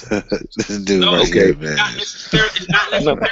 It's not exclusively. I know he got Bro, come European on, y'all can't genetics, do man. this. It's Hold not on. exclusively. It's not the relationship with the police per se. That's not what I'm saying exclusively. I'm talking about in all avenues, economically, educationally, socially. A lot of those different things factor into how people will make up an opinion about you. For And example, who created those situations? right? White people have. I get that's good. They have. I Hey, give you. Kev, man, I you got agree any with. bleaching But cream the over problem there? is this. Okay, in the corporate environment, you have an Indian I dude. think you You got have a an bottle Asian. of Hold on. You have an bleaching Asian cream, Indian. man. You have a Hispanic dude. You have Indian dudes. You have white dudes. Hey, And Kevin, you we're know what they gonna do at move on lunch? to the next They're topic, Hold on, man. racist to each other. Hold on. Yeah, They're make racist to each other, because bro. my whole thing is line up your point, Kevin. even Line up your point. my whole thing is let a dude bury himself. Let him He's explain done, man. himself. Let him Nah, cause explain Kevin, himself. he And won't when stop, man. go Bro, ahead, because man. Go you ahead. always want to point the finger, but you never want to look in the mirror. What's the problem with looking in the mirror? Look, That's what I'm I suggesting. know I'm guilty. I know I'm guilty, Kevin. If I go out here and get killed just for going to work or Nobody said something, no. I probably I didn't. deserved it. For I one, get I that. didn't say the person I who was get killed by that. police was always guilty. I get That's not that. the case. We're gonna move on. I just said there's a lot of us that suffer because of the view that we have as a people and how we are as a people. I said what we should do is, yes, we could say the police are wrong for what they do, but at the same time, you have to look in the mirror and you have to build self. Time We out, have to time out. Hold change on, hold on. ourselves socially. Okay, On that We have point, to that change point is ourselves made. economically. Kevin. We have to Now, change Black ourselves from Star, an it's over educational with, man. standpoint. We Hold moving on. on. On that point, We Kevin, gonna, man, yeah, you it's a also wrap. have to realize that, you have media and you have white people who we're talking about taking our culture and selling it back to us, then glorifying the worst parts of us, and then that's what everybody in, I guess, the public imitates. Even white people imitate it. You got even white people acting like thugs. So when you Okay. say, but you're not taking in the mind frame. You're saying that us as a people, in a sense, in a nutshell, we're fucked up, and this is why there's a Well, here's the relationship, blah thing. blah blah blah, Hey, yo, that's Right. pause. Hey, yo, negative. we're gonna let Consu. We're gonna Well, let hold on. I Consu. find it interesting Nah, we're that gonna when we no. Hold talk on, about, wait, wait a man. minute, when we talk about the gifts and the talents and the influence of the black mind, which Yo, I Kevin, agree with 100%, Kevin, and how they Kevin. influence people and how they mimic us, but yet when it comes to Damn. Yo, Consu. You know what? Look, what we'll do is, and I knew this was going to be a real touchy subject. What I wanted to go into was double consciousness, a term that was coined by W.B. Du Bois from a book, actually an audiographic book that he titled Souls of Black Folk. And the internal conflict that we have with being black and being American, or African and American, and how we have to deal with these two ideologies. And with the Kaepernick situation, that is a clear model of double consciousness. And this is something that when I say we look at fragments of the past to mold and shape and give us some type of direction to the future, W.B. Du Bois may have been on to something. Because when we look at what's going on today with the effects of colorism, the effects of the medium, the misinterpretation of our strife, how our strife has been minimalized under the auspicity of equality, how our struggle seems to be watered down for equality, how our struggle has to be logic. It's very dangerous to follow men. It's following a man is about error. A man will let you down. We all will. But we must understand logic. And when we come to our situations, we tend to veer from it. Let's say a successful black person in this system is almost ostracized for being successful. Almost looked down upon, because if you're not poor and righteous and you happen to teach, or if you didn't come up in a struggle, you're part of the problem. Is this logical to think that way? To say that if you're gifted, if you're living well, if you come from a family that has done well, but you happen to be a black person, let's just say something, keep it simple. You happen to be a black person in America. Why do we ostracize each other for being successful? Going to school, accomplishing things.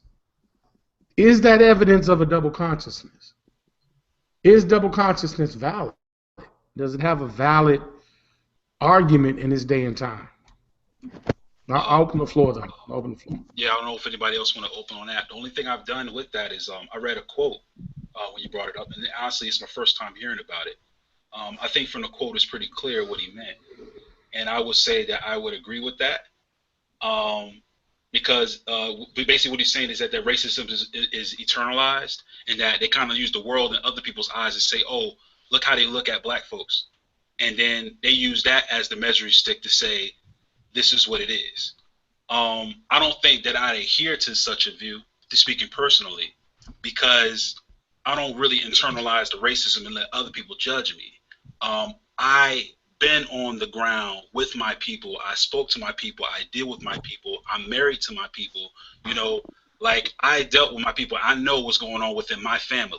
It's not like somebody else outside of my family is saying your family's dirty, your family's this, your family's that. I know what I know. I don't need their opinion to help me open my eyes to what's going on inside my house. I know what's going on inside my house.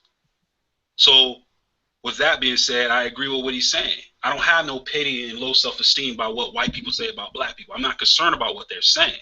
I care less about what they're saying.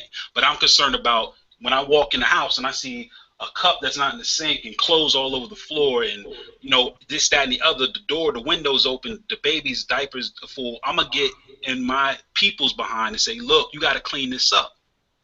And if somebody outside my house say, yo, your house is dirty, I'm going to say, F you. I don't care about their opinion. So that's my opinion on that. Floor is open. What do we think of double consciousness? Is this something that's valid? Is this something that we are exhibiting? Is it a means to express oneself? Go ahead. I think that double consciousness is something that we can't help. Us being African Americans or people that descend from the continent and then descent from the continent we call Africa and living in the continent that we call North America or America, we live in a hybrid cultural society. I mean, you got people that look Nigerian, look Ghanaian, but they speak English. You have people. Our culture is Creole or a hybrid. Music is hybrid. You can hear in jazz, you hear certain tools that you get from Africa, or in hip hop, you see certain tools you get from Africa. You also see tools that you get from Europe. It's a hybrid cultural society. Everybody's living a double consciousness. So is white Americans. You know, these dudes descend from Scotland or Britain or Scandinavia or some part of Nordic Europe, but he don't identify with that anymore. He say he's American. And American Vespucci was a Spaniard who died here. The guy who was named that. He was a Mediterranean white boy. He wasn't a Nordic white boy. But since he was the first European to die here, they named the continent after him, South America and North America, whatever. But I think that all people have in today's time, we are living a double consciousness.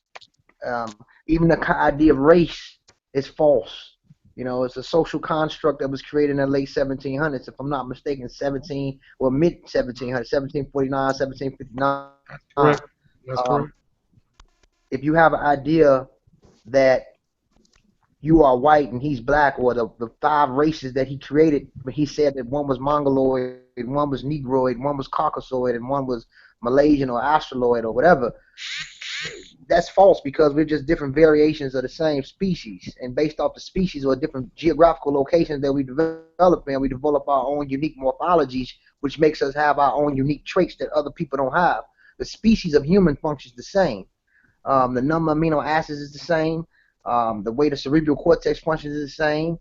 We reproduce the same. The reproductive aspect of everything is the same. But we have this false sense of consciousness that we are more superior over the next. And this is a white social construct that was created by white supremacists. Social Darwinism teaches this, which creates a double conscious society. So I think that everybody is living a double conscious life. As far as us being successful, you being an African American or being of African descent, going through everything that you've been through within the last 500 years, if you got talent, and talent is magic, if you got talent and you act upon it and you go out here to make it happen, you deserve to have what you get. You deserve to enjoy yourself. No one wants to live in poverty. I think the worstest sin on the planet for a human being is to be in poverty and not act out on their talent, not try to find a way out of the situation. You're not put on this planet. I don't think that any species is put on the planet to live in poverty. Even when you study the animal kingdom, the best hunters within the animal kingdom do whatever they got to do to keep their tribe alive or their pack alive over the other hunters. So they get rid of, sometimes they got to get the other weaker hunters out the way. If a male lion is getting weak, another lion will come in and fight him and run him away, kill all his cubs and take all his women. And it's not a survival of the fittest thing. It's about being able to stick around and have successful reproduction, as I always talk about. And in between, again, everything else that we do as a species is opinion. So what I'm saying is that, which is the cultural variance that we produce. So what I'm saying is, and this brother Ngozi speaking, what I'm saying is that we need to stop judging people based off whatever they choose to do if it's beneficial to them, the most important thing is this person taking care of their kids. If the person is taking care of their kids and making sure they have something to leave behind for their generation or their surviving lineage, that's what's important. That's what's important, because that's what life is really about. Everything else is opinion. So I think that people that have talent and they act out on it and they find a way to get it and make something out of it, and they taking care of their family, you're doing what an organism is supposed to do. For real. You are doing what an organism is supposed to do. But everybody's living a double conscious. Shit, you got Nigerians that's been around for almost 200,000 years as a species of humans biologically, and they speak French, a language that's only 4,000 years old. And the stratum of French that they speak is not even 4,000. It's only 2,000 years old. That's double conscious. Your ancient ass is sitting up here speaking a more moderate language variant, and you're old as fuck. I think that's a damn shame. That's double consciousness. So Damn, son, you went. Yeah, but what Du Bois was saying about double consciousness was more so judging yourself by another society's eyes. But you know what, Kevin? Everybody judge themselves off other society eyes. You don't think so? I do think that. Everybody do it. See, we can't give. I'm just gonna say this. Europeans don't got their shit together. Everybody in every society is judging themselves off other people's eyes. Look at China. China's depleting their fucking resources to keep up with Britain or the European Union. And they're judging themselves off European standard. Basically, we have to keep up with them. And in the process of them keeping up with Europe or the European Union, they're destroying their whole country. And now they got to excavate other countries because they fucking up their own country because they're trying to keep up with a goddamn schizo. So, I mean, yes, W.D. Du Bois, what he was saying was genius, but we're not the only ones that's doing that. A lot of people are doing that. It's fucked up.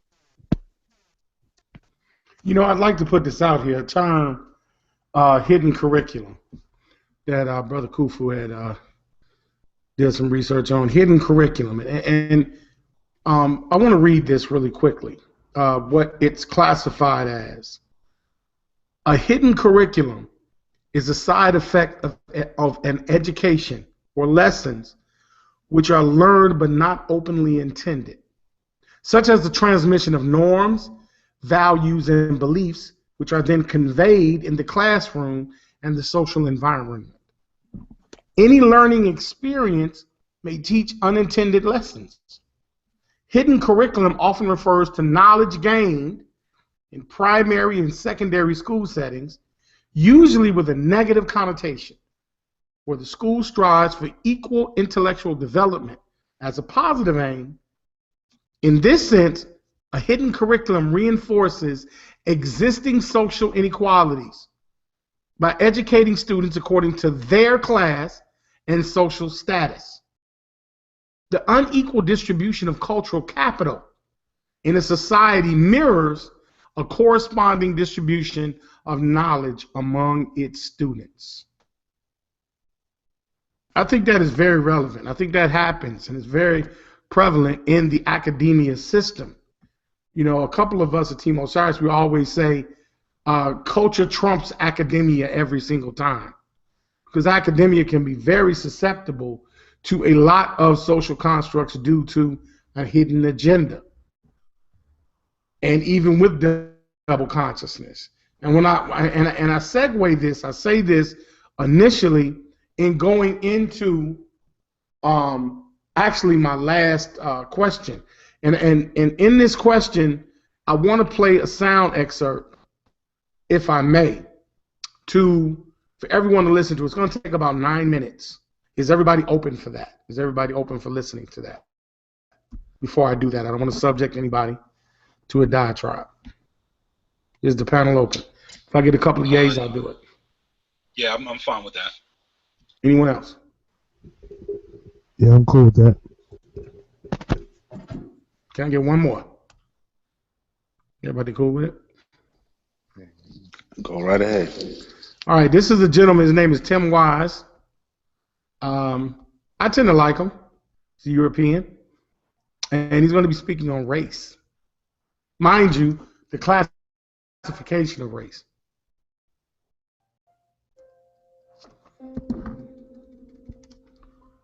Because if you know the history of the whole concept of whiteness, if you know the history of the whole concept of the white race, where it came from and for what reason, you know that it was a trick, and it's worked brilliantly. See, prior to the mid to late 1600s in the colonies of what would become the United States, there was no such thing as the white race. Those of us of European descent did not refer to ourselves by that term really ever before then. In fact, in the old countries of Europe, we had spent most of our time killing each other. We didn't love each other. We weren't one big happy family. The side of my family that comes from Scotland, hell, they didn't even worry about fighting people outside of Scotland. Highlanders and Lowlanders just fought the hell out of each other. So there was no white race, but in the colonies of what would become the United States, what did we see in the 1660s, 1670s? We began to see that Africans of indentured servant status, many of them not enslaved yet, they were not necessarily permanently enslaved, some were, others were indentured like many poor Europeans for periods of 7 to 11 years. They could work off their indenture and then they would be free labor technically. Realized, as did the white indentured servants, the Europeans who hadn't even been called white yet, that they had a lot of things in common, like the fact that they were all getting their clock cleaned by the elite. And so they would get together more than our history books taught us to foment rebellion against the elite, to try to get a better deal for themselves on the basis of economic necessity and economic justice. And what did the elite do? When you see that you're outnumbered by black and white folks who are penniless, landless, peasants, you have to do one of two things. You either have to kill them all, but you can't do that because who's going to work? Rich folks weren't going to. They had to get poor people to work. Whole point was to be a person of leisure back in those days. That was the goal, was not to work. So you couldn't kill them all. You didn't want to kill them all. You had to do the work yourself. You had to build your own levee, build your own house. No. Pick your own tobacco, harvest your own cotton. No, we're not going to do any of that. So you can't kill them, but you can co-opt them. And so the elite in Virginia, for example, in the colony, begins to give certain carrots to people of European descent, saying things like, you know, we're going to let you own a little land, not much, but just a little. And we're going to get rid of indentured servitude. Now you're free labor. And by the way, once you're free labor, you get 50 acres of land just because you're free labor, see? So we're going to cut you in on this deal. We're going to let you enter into contracts. We're going to let you testify in court. And here's the best of all. We're going to put you on the slave patrol to keep those people in line, right? The idea was you're still going to get your clock clean. We still don't like you. We still aren't going to really empower you or change your economic subordination. But we're going to make you honorary members of this team, and you're going to help us keep those other people down. And so they got a little taste of power, and it did effectively divide and conquer those coalitions. Those rebellions began to stop almost instantly. Fast forward to the Civil War era, you have rich white folks in the South, where I come from, standing up and openly admitting that the reason they're prepared to secede from the Union, and the only reason they ever articulated publicly, ever, was to maintain and extend slavery and white supremacy not only where it already existed, but into the newly acquired, that is to say, stolen territories from Mexico to the west. That was what they said. Now we lie about it. We say it wasn't about slavery, that it was about states' rights. Yes, the right of the states to keep and maintain slaves, exactly. But back then they had no shame, so they didn't try and cover it up.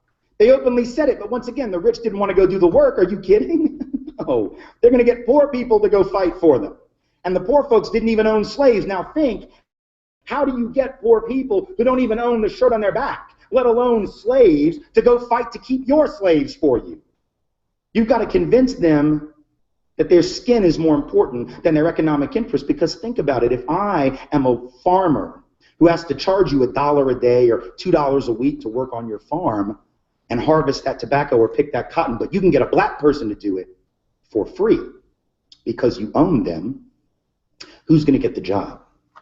Not me. In other words, slavery actually undermined the wages and the wage base, the economic floor of the typical white working class or low-income person. But they were told, if these people are free, they're going to take your job. No, fool, they got your job. That's the point. And so at some level, again, working class white people being harmed by white privilege, relatively being advantaged, right? Being given a leg up, being given a membership to the club, but in absolute terms being kept economically subordinated by the very thing that gave them a sense of superiority. How's that for irony? Then in the present era, this hasn't stopped, this is not ancient history. Now we have people running around insisting that we should close the border with Mexico because if we don't, the wages of working class people will continue to fall. The implication being that the only reason workers are paid like crap in this country is because the border is open. But if you believe that, you would actually have to believe that if that border were closed, that all these owners of capital and industry would just say, oh, well, you figured us out. Here, it's a raise. Do we really believe that the only thing keeping bosses from paying people more is the presence of low-wage, medium, semi-skilled labor from south of this artificial border? Is that really what we believe? We know that if that border is closed, it isn't going to be closed to capital. It isn't going to be closed to goods. If you have a border that can be crossed by capital looking for the highest return on investment or goods looking for the highest price, but labor is chained to its country of origin, how is that going to work to the benefit of working people? By definition, it doesn't. By definition, it immiserates the working class. Divide and conquer. But the best example of all, perhaps, in the contemporary era, in the greater New Orleans area after Katrina. Here you have two communities that were the most hard hit. Lower Ninth Ward, mostly black community, 94% African American, about 40% official poverty rate, heavy working class community. And right across the canal, St. Bernard Parish, Chalmette, 95% white, also working class, high levels of poverty, economically very similar. And at the end of the day, in those first few days of September 2005, more similar than they probably would have realized. Because when those levees broke, they all got their stuff jacked. They all got their stuff destroyed. But if you had asked white folks in Chalmette, and I've done it, who was the cause of the problems in that greater New Orleans area prior to that flooding, they would have pointed across that canal at those black folks, wouldn't have called them black folks, and would have said, there, that's the problem. 70% of the white folks in St. Bernard Parish voted for David Duke, white supremacist, neo-Nazi, former head of the largest Ku Klux Klan group in the United States when he ran for governor in 1991. 7 out of 10 gladly voted for him because he was blaming black folks for all of their problems, and they bought it. What's the irony? The irony is that while they were blaming black people for their problems, while they were blaming black people for the conditions of the greater New Orleans area in which they lived, nobody was paying attention, least of all they, to the fact that these white elite politicians, either in Baton Rouge or in Washington, whose job it was to secure those levees, to make sure that levy funds were spent in the proper way and that they were spent at all, those mostly white and mostly elite politicians did nothing. At the end of the day, it wasn't just the black folks in the lower Ninth Ward they didn't care about. They really couldn't have given a rat's ass about those poor and working class white folks either. And yet, when the people of Chalmette, people of St. Bernard Parish got back into session, first time they had a city council meeting, parish council meeting after the flooding, the lights aren't even on yet. The water isn't even hooked up. And the first order of business was to pass an ordinance saying that you couldn't rent property in St. Bernard Parish to anyone who wasn't a blood relative. Now, I'll leave it to your imagination as to why you want to pass a law. That law had never existed before, but now that it's been emptied out and you don't know who might come back, that's a damn good way to keep black people out, isn't it? Because if you're 95% white to begin with, if you pass an ordinance that says that, that's a great, you can't say no blacks need apply, you can't say no blacks allowed, but that was an ingenious way to get around the law. Now, they got caught, there was a lawsuit threatening, they got rid of the ordinance, but my point in bringing it up is to say, once again, divide and conquer is working. These white folks in Chalmette need to march across that canal and join hands with the black folks who've been sitting there more than willing to work with them for an awful long time and march on Baton Rouge and march on D.C. and march on the Corps of Engineers and recognize their commonality of interest.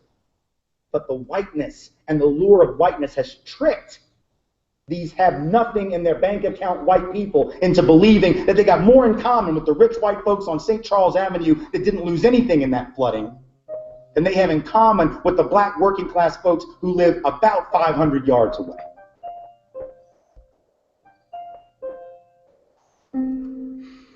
So I'll open the panel to your observation.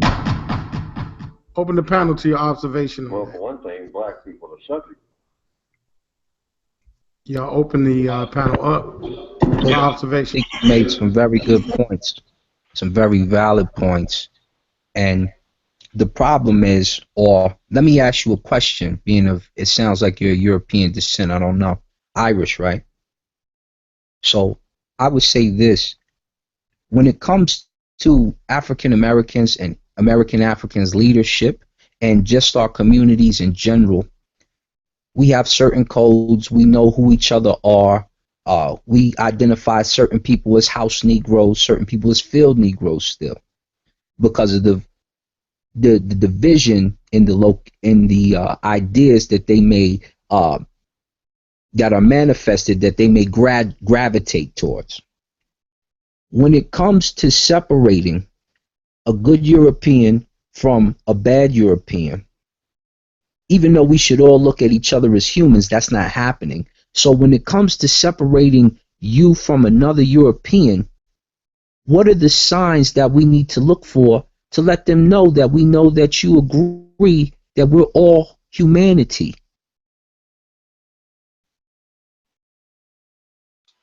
Hey, you mentioned that he was Irish. He's not actually on the Hangout. He played a recording. Yeah, I'm sorry about that, Oh, Azar. You know, that's the what sound happens is when I crystal clear, B. wait. I thought he was in here with us. I Yeah, had No. That's Tim Wise. That's Tim Wise. yeah. Yeah. I heard a lecture from Tim Wise before, years ago, about white privilege, and I agree with it, a lot of it, what he was saying, and this, that, and the other. But at the same time, I never want to say somebody. I don't want nobody to identify and say, "Oh, let them take care of it. They're supposed to owe you, or they're supposed to make the situation right for you." Nah, I never did like that, even in school. I always say, "Oh, they'll teach you everything in class. You don't have to worry about studying at home for the test," which I was told while in elementary school. We had a white teacher who took me and three of my friends. I remember one of them, Tremaine, very well, and they called us the troublemakers of the class. Cadwallader Elementary, Trenton, New Jersey, and they put us in a room, and they wanted to give us a test to try to see how smart we were. And they were like, "Well, we wanted to choose you guys and see how smart you are, and we want to get some standardized tests from you guys and send them up downtown or whatever like that." And I don't know why they were telling us all this, and they were like, one of us asked, "Do we have to ask our parents about this?" And they said, "No, you don't have to do anything." So we were in there. The lady came in there. She was smacking her gum, and she looked at us and she spoke to the other lady a little bit about how much time they had. And they were like, "Well, they're supposed to take this test." And they're like, "Oh, don't worry about it." Then she turned to us and she said out her mouth, "Guys, go through it. Just mark anything." That's what she said. And ever since then, I've been like, I'm not going to be like, "Oh, white people got to change the situation for me." I'm going to go home and study for myself. So this whole thing that he's saying is evident, like it's really out there. And I agree with him, what Tim Wise was saying about how white people, they like to play chess. But what I'm saying is on our side too, we got to play chess too. I wouldn't rely on them to try to help us or to remove barriers to try to make us work economically. I think we can get the engine going ourselves. We have so much product and so much cash flow on our own that we can do this on our own and we can make it grow on our own. But as Kansu said, not Kansu, but who's the dude that was here earlier? It sounded like Ngozi.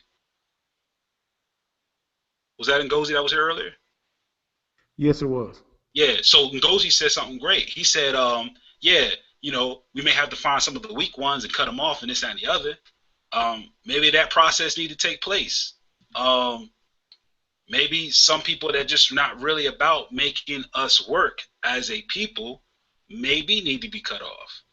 But then again, that conflicts with some of the opinions some of you guys had. One of you said, I think he contradicted himself a little bit. He says, well, if a person is going to do something and that's the way they make their money and that's what life is all about, we shouldn't hate them on it. We should let them do it. But then again, I was going to ask him the question, what would you categorize as a coon? See, so it's kind of like we have this thought, but then like a lot of what we're saying is conflicting with one another. Like we want to say, oh, some weak ones got to be cut off, but you consider a weak one to be an entertainer, but then that's what you classify a coon. It's like we got to stop a lot of this self-hate. Like it's getting us nowhere. And we need to be more knowledgeable about the law. We need to know our Second Amendment rights. We need to know our state rights. We need to know what we're allowed to do.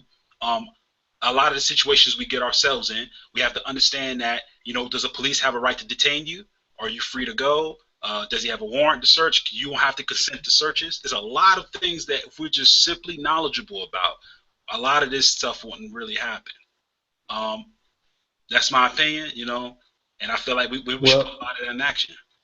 Well, the reason I put that out there with Tim Wise is he gives another polarized form of double consciousness, something that Ngozi was speaking of earlier, where the majority of the modern day white person is in poverty, as well as the impoverished black people of this particular land.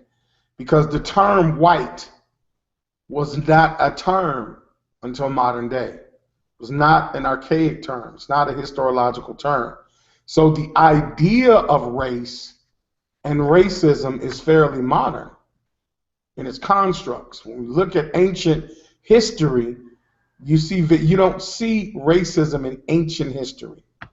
You see survival of the fittest, you see alpha beta, but you don't see, when studying anthropology or archaeology or biology, any effects of racism and bigotry in a supremacist system. And this is what makes this dynamic psychologically. What he was saying underneath the skin, and we're arguing the skin, underneath that was a classism issue and the detriment of poverty being the biggest catalyst. We have opportunities, both sides do, if there's such thing as an opposite side. But when you are poverty stricken, it is extremely difficult to create an opportunity when in poverty. And so these whites who were indentured servants themselves are under a delusionary or psychotic state of believing that they are privileged only by skin, not realizing that they're encumbered as well by those who are wealthy or men of leisure, who choose not to work, that boss, while the working class assumes a pseudo argument. I'm different because I'm black, and you're different because you're white, but we're both poor. Is that valid? This is coming from a European by the name of Tim Wise. I think it's a very in-depth observation. So I said I'd look beyond his skin, Tim Wise, and look at the logic of what he's saying. Do we need, and it's ironic because I had this ready to play today, and early on, the brother Hebrew Warrior Perry said, hey man, we got to get some dough. We got to get that bread, or we're not talking about nothing. Why are we afraid of that? Why are we afraid of leaving poverty? I heard some comments, not to single anyone out, but heard some comments about Colin Kaepernick that he's making money. He shouldn't. He's wrong for not choosing to be in poverty. Something wrong with that? With being wealthy? We talk about monolithic groups of people in history like the Egyptians, the Phoenician people, the Ronnie Kemet people, right? Well, they were wealthy. Some of them were very wealthy. Some Africans, continental Africans, very wealthy, owned a vast amount of land. Were they sellouts because they happen to be wealthy? Why do we embrace poverty? So I say that as the last subject for the night. Why do we embrace poverty and fear wealth? And I open the floor. It's because when we got a hold of that Bible, no disrespect to my Bible believers, they remember there was a thing called the buck nigger. And that's a guy who was smiling, dancing, and all that other stuff and showing off. No doubt. All right. Jack Johnson, and this is why he's my favorite heavyweight of all time. Not because he would sleep with white girls and white people's faces on purpose, but because he would turn around and knock out their favorite fighter who thought, or who was the epitomization of white greatness. And I don't mean that in a degrading way for the Europeans. I'm just stating it because you had a certain mindset that you were better. And after Benjamin Banneker showed you and Thomas Jefferson you weren't better, you still continued on with this premise, as if you were physically, mentally, eternally superior, knowing we pissed you out of Kemet and knowing you were trying to dumb down people that you stole from a continent. So, because that book reshapes your thinking to demonize certain thoughts or a certain place in Kemet, and the Quran does the same thing, trust me, from a guy who was almost a Hafiz of it. Hafiz means know by memorization. It does the same thing. The hadiths, everything black is an issue. The black dog, Muhammad had a problem with that. Okay? So they took stuff from a place and then demonized it. When you demonize something, it puts a certain connotation on the mindset of those that are under your rule and power. This is no different than us back in Kemet, and we ruled a lot longer than the short time that they are in control. We would take their sons, bring them over to Kemet, raise them under us, and send them back out. And you would have somebody with a Kemet state of mind perpetuating what you should think in Europe and Spain and wherever, whatever country we did business with, the Persians on down. And they were okay with that because they didn't have anything. If they weren't okay, there wouldn't be a tax record for them paying for their gods. What? Yeah, but okay, so Hold up, fam. Hold up. Almost done. Hold up. You can respond right after. Because I know you want to defend the Bible, and that's okay. When you got a hold of that book, there are certain things that they will read to you, like being a good slave. And when they taught you to be a good slave, these are some of the things that would humble and break you down. These are the examples that were made were usually of the buck nigger.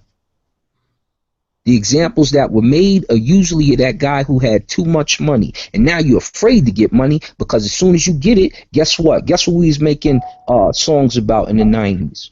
A legal search, man. Man, you got to have a legal searching. Look. Why is that cop all harassing me? Because my car looked like whatever LL has said on that record. That's the type of stuff we had to go through all the way through the 90s, even till now. I could go, if I take this camera outside right now, when I put this body kit on my 350Z, there's a camera. They popped up. It's about mid-block. They watch me and they watch my youngins down the street because they over there like 30 deep some nights. But the camera didn't pop up when they was over there 30 deep. The camera popped up when I just put this modification kit on my Z. The cop cars start to follow here and there when I modified this Z. Okay? Except for when I pull up, I'm under a certain sheriff. So you start to stop wanting money as much, or at least to be shiny or flashy with it. And you would degrade somebody who would live the lifestyle as a philanthropist, such as Hugh Hefner. But you idolize Hugh Hefner or Ric Flair, okay. My man Flair. Okay, so all right, so you say that I want to defend the Bible. Of course, that's gonna come up, but it wasn't really me trying to defend the Bible. Is why did you run to that as an excuse to try to say that why are we afraid of wealth? Well, that part was covered because they would teach you that you had to be a good slave. You might get a crumb, but master has to get that. That's the teaching that they would break down for you. That's how they would use the Bible as a tool to take you away from your ancestral belief initially. Okay. Drums and Shadows would allude to that. That's a book on your ancient ancestors before Garvey, before any, this is how they would do you. Well, that's fine. Well, here's the thing, though. If we're going to say that it's because of one man's or a people's use of a text and using it as a tool of oppression and reprogramming of a people, then, okay, I give that to you. That's what happened in history.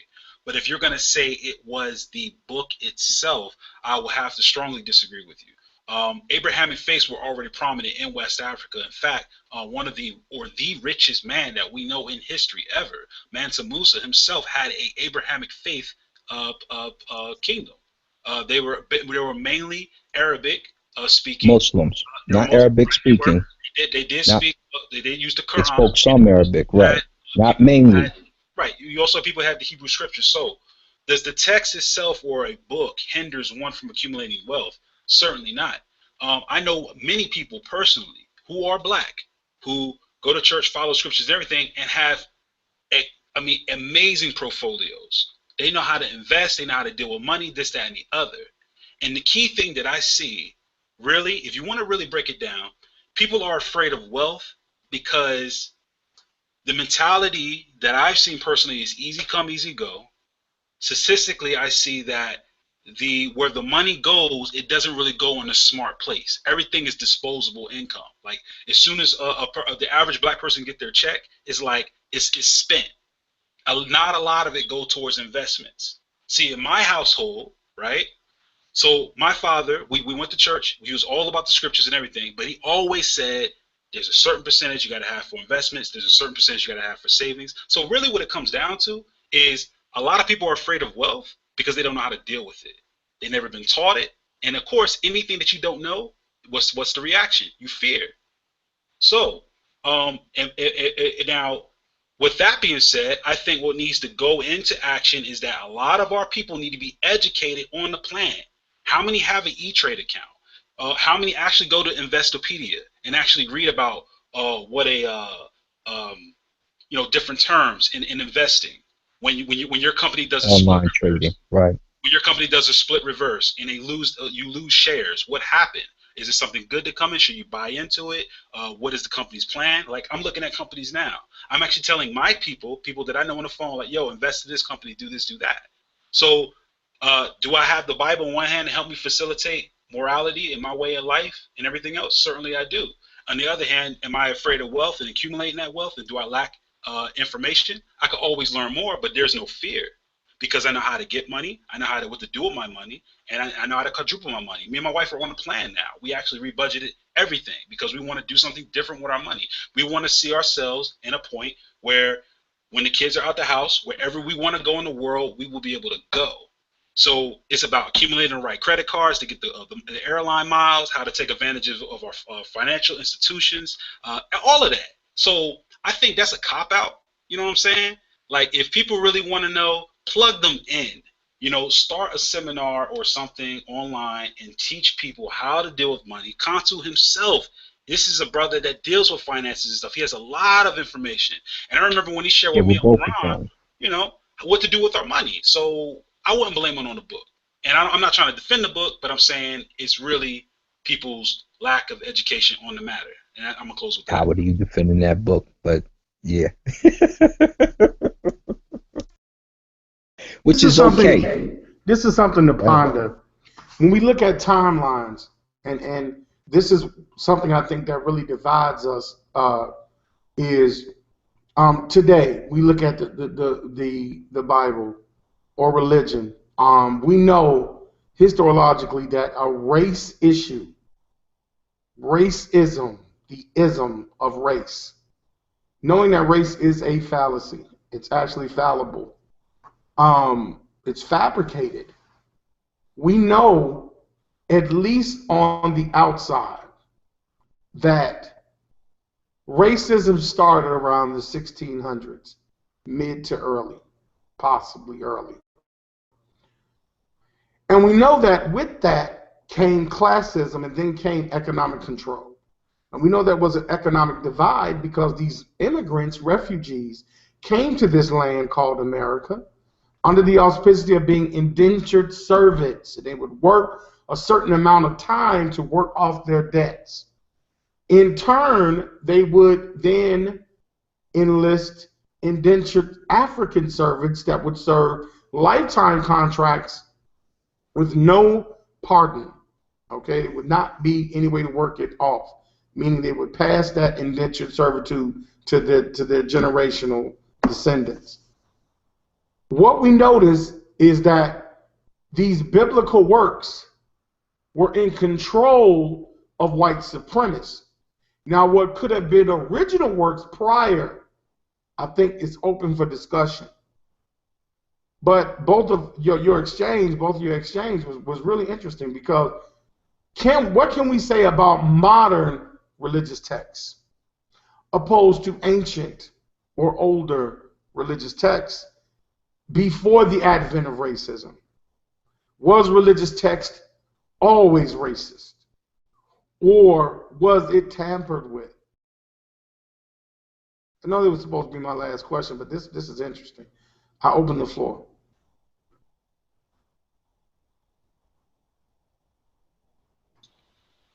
The last. Go Go ahead. ahead, brother. Mihal. Yeah, either one of you. I know you're going to break it down. I know both of you are. Going first. You go first tonight, man. You got it tonight. We catering to the youth. Go ahead, Kevin. Okay, so the question was, were religious texts racist? I haven't read all the religious texts and went through everything to even give you a solid answer on that. I mean, during the advent of racism, let me be fair to you. I mean, the advent of historical racism, which came around the 1600s. But prior to, you have then and then prior to.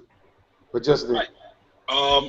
Well, since you put it that way, I would say, yeah, it has been amplified and inserted and used from that standpoint. The ancient Israelites in their texts, they did have somewhat of a ethnic tone to it, meaning like, oh, if you weren't an Israelite, this is your set, this is your portion. If you're not of our people, this, that, and the other. And I think that's okay.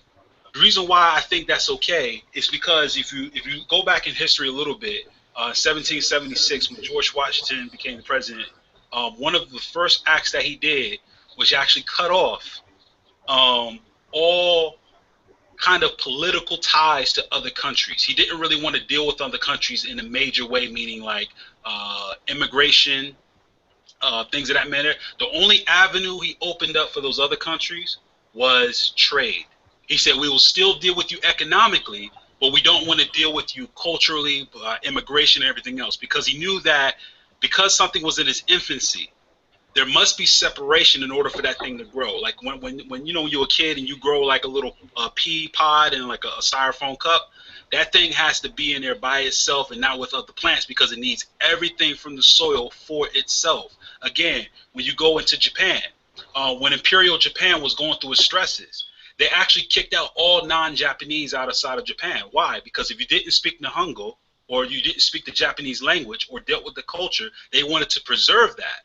So they saw a threatening to their monarchy. They said, okay, we're going to get this new political system in. We need to kick everybody out because we see that there's a losing of our culture. We need to preserve it. So dealing with the Israelites, you had something that they set up, which was the politics, the economics, the diplomacy, the law, and the education. And this is the anthropology of the village and states, as I'm quoting from Social World of Ancient Israel from 1250 to 587 BCE. And basically, I think that separation is necessary because while something's in its infancy and needs to grow, there needs to be a degree of separation in order for that thing to become mature. And once it becomes mature, then you can start grafting things into it, like a fruit tree. I think that black people should have did that. I think that we should not have cried out for integration in the 60s because we were just coming out of our infancy. We were just getting our rights. I think we should have seized the opportunity and said, you know what, let's separate. We'll deal with y'all economically. We'll sell you things. You can sell us things. We can give you money. You can give us money. But we're not going to integrate with you culturally. And that's something that Martin Luther King wanted to do. But the reason why I think this all has to do with religious texts is because religious texts, I think, at the basis really deals with the economics, the politics of a people, and how they view the world and how they honor God and facilitated that in their life. And I mean, that's just my opinion. That's all I got to say on that. Mm-hmm. Let me say a couple things because I like Yahweh's approach. He deals with a solution, some of the solutions, but not the actual reasoning behind why you feel this way till today and what we need to do to get out of it is what he deals with, not why you feel this way. So let me go into the Bible. just a little bit. Exodus 21, 2 through 6. If you buy a Hebrew servant, he shall serve 6 years. And in the 7th he shall go out free and pay nothing. If he comes in by himself, he shall go out by himself. If he comes in married, then his wife shall go out with him. If his master has given him a wife, and she has borne him sons or daughters, the wife and her children shall be her masters, and he shall go out by himself. But if the servant plainly says, I love my master, my wife and my children, I will not go out free, then his master shall bring him to the judges. He shall also bring him to the door or to the doorpost, and his master shall pierce his ear with an awl, and he shall serve him forever. Let's go to one more. Ephesians 6:5 context. Honor thy father and mother, which is the first commandment with promise, that it may be well with thee, and thou mayest live long on the earth. And ye fathers, provoke not your children to wrath, but bring them up in the nurture and admonition of the Lord. Servants, be obedient to them that are your masters according to the flesh, with fear and trembling, in singleness of your heart as unto Christ, not with eye service as men pleasers, but as servants of Christ, doing the will of God from the heart, with good will doing service as to the Lord and not to men, knowing that whatsoever good thing any man doeth, the same shall he receive of the Lord, whether he be bond or free. Reading verses like this to a captive that's black with no way to get back home, and the whip as the correction tool if you disrespect what I say, or the possibility of me raping your favorite woman, or the part that we all forget when they would rape the men. With this type of verse, and you starting to believe in their God instead of actually knowing the aspects of nature and nurture which you came over here with initially, this takes effect on your mind. This starts to program your thoughts and your thinking when it's passed on to you with whip, chain, and death. And because of that, you have issues when you have jewels on or when you have gold on. And it's not just because you might get robbed, because remember, whites commit more crimes than blacks do, way more. It's not even a comparison. And there's more whites on welfare than you in the state of Kentucky. That's the leading state in welfare. But because these are drilled into your mind, and because these are the episodes and the images that you see, and you're told that God said this was okay, and I can't tell none of y'all Christ was not real or that he didn't exist unless you're on a different paradigm, because even as a Muslim, Christ is driven into your mind as the one who will come back as Muhammad does what he does in the end. I can't tell you Christ doesn't exist because you actually believe in that. And these types of verses program you, and they do something to you. They've done something to your ancestors, and it still transmits down to you now. As the brother Kufu pointed out earlier, you are made from old elements,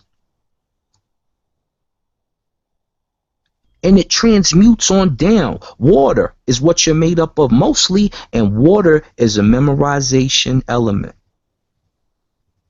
What you tell your body tends to think, remembers, and regurgitates. So don't think this doesn't have a profound effect on you. And I'm not just picking on this book. Like I said, there's other books that have it in it, and not in there. Okay. I don't know if anybody else wanted to say something, but I wanted to respond to that. I'll give you one example of a person in history that actually defied everything that you spoke about. For instance, you mentioned the aspects of nature, and basically letting that teach you and this and the other, and that we had lost that because of we were introduced to the Bible.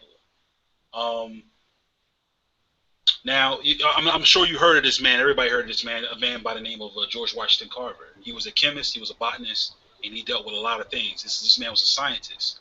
Not only did he believe in God, but he didn't let anything like you mentioned to hinder his understanding of nature and science and being able to ascertain that.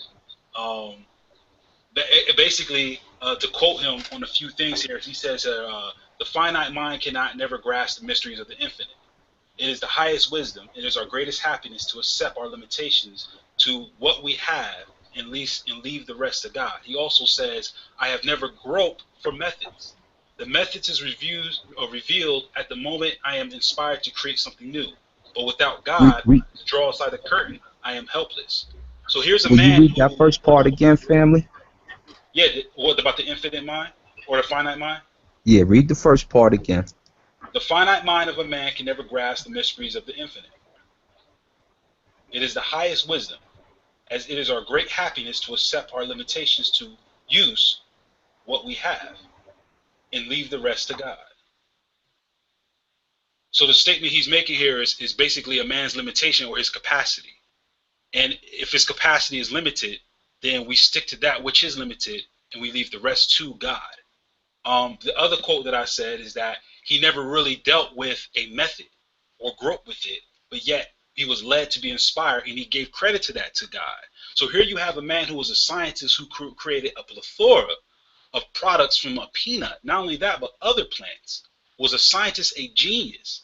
In my opinion, was basically like the plant Nikola Tesla. And yet he had the book, he had scripture, it did facilitate his life, yet it did not hinder his understanding of science and how to bring about these things. So just in this one man alone, I would have to kindly say that it refutes the idea that the Bible withhold ones back from what they're doing. Now, I would agree with you to say that white supremacy or the use of that thing or the facilitating of, okay, well, we're going to make the Negro do this, that, and the other, and not bring them to the understanding of these things, then I would agree with you on there, because that's actually proven. That's beyond a shadow of a doubt. We know that. Right. But to And we say only that, talking about the economic aspect. So, we're not bringing in everything else. But as you say that quote, and I'm going to let you get back to it, I just want to recite it again, because it's almost the exact same thing. Servants, be obedient to them that are your masters according to the flesh, with fear and trembling and singleness of your heart, as unto Christ, not with eye service as men pleasers, but as the servants of Christ, doing the will of God from the heart, with good will doing service as to the Lord and not to men, knowing that whatsoever good thing any man doeth, the same shall he receive of the Lord, whether he be bond or free. That's what he said. Right, he did say that. He did say that. But the problem is this. Was slavery as we know it in the 15th century? I wouldn't even count in the sub-Saharan slave trade. But the slavery as we know it, has it really been carried out in such a way? So slavery and servitude was actually quite different. In fact, one of the patriarchs in the Bible, Jacob, actually gave himself into indentured servitude and done just that. So the idea of slavery that he's speaking about, right, is totally different from what we're understanding from the transatlantic slave trade, it being sold in yokes of iron and everything like that. And any of the captivities that have been expressed in the Bible didn't necessarily put it in a way of they were slaves like how they were in America. They were really citizens, a part of a bigger government that they were subject to, because they didn't have any power or economic power or anything like that. In fact, if you read the book of Jeremiah, he talks about what to do in captivity, which is exactly what you read, to be good workers, to plant vineyards, to raise families, to basically do good things in the community and keep to Torah, to keep to the law. So that I think what you're putting in, and you're trying to mix it in with transatlantic slave trade, and then like I said, I agree with you. I understand that white people use that and say, oh, yo, look at this. This is how you're supposed to be treating us. You're supposed to obey your masters, this, that, and the other. But they were illiterate. They didn't want them to read, nothing. So they didn't give them any understanding of what was said. They just used what was said as a slogan to promote what they wanted. And I think with any text, you can do that with anyone. I can go to mtv.com right now and take quotes from that and render those to make you work for me or to do something for me. Anybody can do it. But I mean, it still But doesn't. this is what they use. Right, they used it. Right, you're right. They did use it. That's true. It was used, and that's a historical fact. There's no denying that. You know, but my thing is that I don't see how that confirms that the Bible is not good for us when we have examples That's why I scientifically. say don't try to defend it, because I'm not saying that.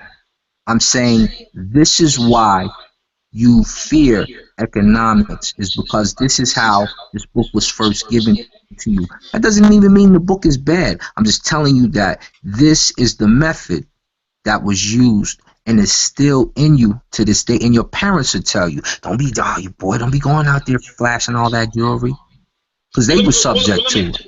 Well, let me ask you a question though. Here's the thing. I had cars before with 22-inch rims and all that. I never had that thought really. Like I've been pulled over maybe like once or twice, but I ain't think like, oh, I'm afraid to go out here. Like when you put that kid on your Z, right, and they put that camera up there and all of that, do you think that all that fear and all of that came from the Bible? Yes, absolutely. And it not from the Bible, from the way that it was taught to you. So you have to understand, it's not that book. That's why I keep saying, don't try to defend. Don't worry about defending the book. I'm telling you that the books that you have were used in this method. Once you learn how to read it, and you can decipher what's what time frame, what time in BC this may have happened, or AD, then you understood. But this is how it was initially used on us when we came over here, and or if you were sold to a Muslim country at that time, this is how it was used on them, the Quran, the same way, because it's got a verse in there about slaves too. Yeah, so I mean, if you're putting religious texts aside and all of that, then I will openly admit that I will agree with you that it was the use and the way it was taught that it caused an effect on us. In fact, I will say that about modern churches today. They still do the same thing to this day. They use things out of the book for their own, greedy gain and this, that, and the other. So, I mean, I will agree with you on that. There's really no arguing against that. That's just reality. Well, I appreciate the dialogue, everybody. That was really dynamic. A lot of in-depth conversation, really sparking some intellect, just to be able to reflect on some things, some uncomfortable situations, things that I think that we're going to have to tackle psychologically, mentally. Start getting into the way that we think and process things, the way that we observe and are subjected to things, because what we do know is the solution won't be an easy one. What we do know, it is a complex situation, and it's no one answer, and it's going to require us to have a universal nomenclature with one another, a language that all of us understand and accept in whatever shape, form we express ourselves in. And it's also going to be paramount that we hold ourselves critical of one another. I think that within our social constructs, we have to hold ourselves accountable and not be above reproach, only because we cater to the paradigm called Black Power. Because we wear a red, black, and green flag, we are allowed to mistreat our people. That we have to stop doing. If you are about your people, then uplift your people by all means, and do not take advantage of your people because of their compassion for their search for answers to life. Really take into account that we're all looking for these answers. We're trying to find solutions, and we're trying to figure out how to find solutions. We are in a ship, we're in a boat with no oars. We can't move forward because we don't have the tools in order to do that. And those tools have systematically been taken from us. So we're going to have to learn some hard lessons, and we're going to have to call each other out in our communities and hold a standard of excellence for the liberation of our people. So with that being said, I appreciate the panel dearly. It's getting late for us. Those of you who are listening, it's much appreciated. And with that being said, this is your brother Kansu, Sheshmo Amun, Team Osiris. We out.